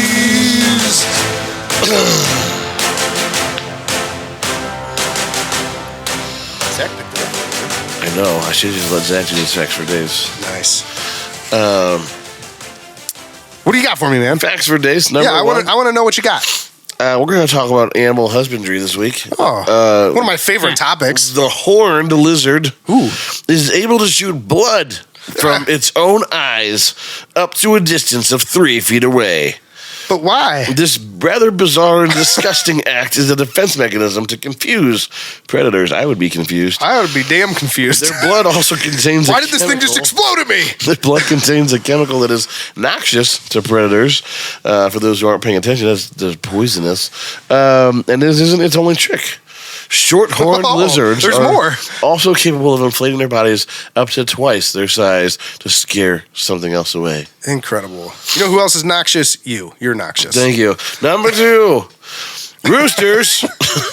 Roosters, y'all hate roosters. You know, they go in the morning. Always waking people up. Yeah. You know who they don't wake up? People. Themselves. Oh. Roosters prevent themselves from going deaf due to their own loud crowing by tilting their head backs when they crow. It covers their ear canal completely. Dicks. They wake everyone up, and they don't wake themselves up because they're like, I don't have to hear this shit. Unbelievable. You mean to tell me that God made roosters with a built-in earplug? With built-in earplug. Yes, I fucking. Yeah, that's cool. That's pretty cool. Bone Man, who's God messing with this one? I want to know. It's just sound design. It just speaks to intelligence. Fair. The average rooster crows at around 100 decibels, which is roughly the same as a running chainsaw. They don't got to hear it. I hate roosters. Number three. A single cow. One single cow. Poos. Ew. Not moose. Poos up to 15 times a day. Ew. Disgusting. Damn. I didn't realize they poo so many times a day, which can be as much as 115 pounds of manure per day, or approximately 21 tons per year. So much global warming. Yes, there is a lot of methane produced, but they often do put large quantities of poo to good use. They use it to fertilize or make biofuels, biogas to create electricity and heat for developing parts of the world. So sometimes poo is not all bad. Poo sounds like part of the problem. It is a part of the problem. If you're going to be a part of the problem, don't just be a part of the problem. Just be the whole damn problem. And only you can prevent river fires. Burning River Sportscast. Burning River. Burning River Sportscast. Oh, hell yeah. Burning River. Burning River. Burning River. Burning River. What song was I singing earlier so we can sing ourselves out? Burning River. What song? These eyes. I've seen a lot of love, but I never gonna see another one like I had with you. These eyes are crying. These eyes I've seen a lot of love, but I never gonna see another one like I had with you. That was harmony. You guys hit harmony. I'm not gonna be able to talk tomorrow. Oh man. Burning River. Burning River Sportscast. Browns fan cruise and the Burning River Sportscast. What better combination could you possibly think of? Motorboat? You play the motorboat? You motorboat son of a bitch. You old sailor, you. You know what I was thinking during that interview? What were you thinking? Nothing, because you don't have thoughts because you're a brainless idiot? Wow. My name is Uhtred, son of Uhtred.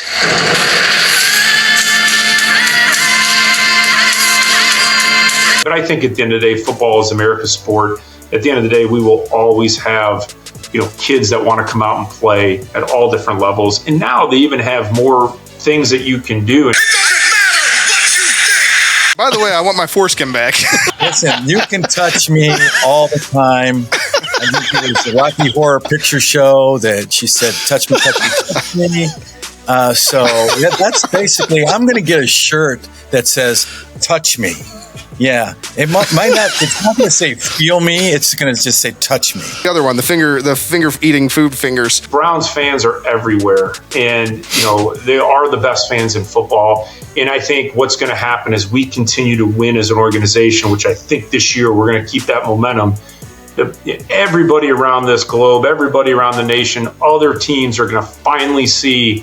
Because you're going to start paying attention to teams that are winning, and I think when the Browns start winning consistently, everyone's going to see the kind of fans that we really have. And the only people that really know are the opposing players that come in our stadium, because they always have told me, man, what a blessing it is for you to play here, because these fans are outstanding. The weather outside is weather. All I do is win no matter what. What do you mean funny? Funny how? How am I funny? Erroneous. Erroneous on both counts. Oh, Lord. Wow. But damn. The leads are weak. The leads are weak. Fucking leads are weak. You're weak. I've been in this business 15 years. What's your name? You. That's my name. You know why, mister?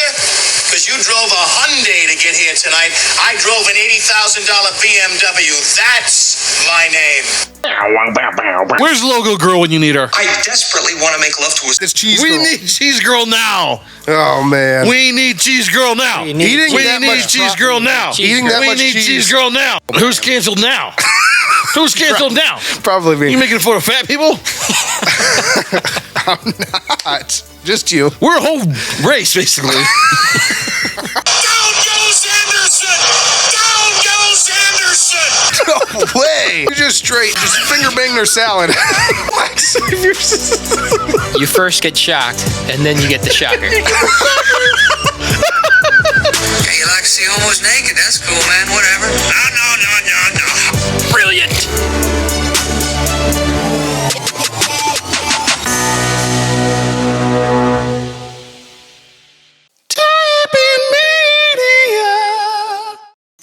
Today's episode was brought to you by Towpath Rum.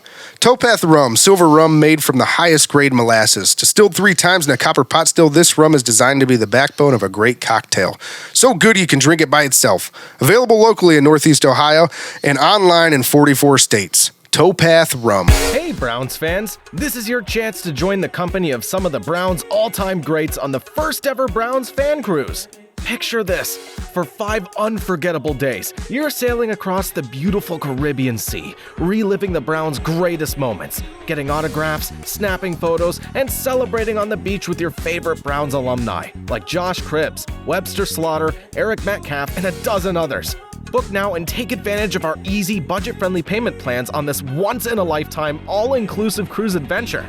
The clock's ticking, Browns fans. To book your cabin and for more information, visit brownsfancruise.com or call 216-284-6472 today. Browns Fan Cruise, where diehard fans and Browns alumni come together for the trip of a lifetime. Don't wait, secure your spot today, and go Browns!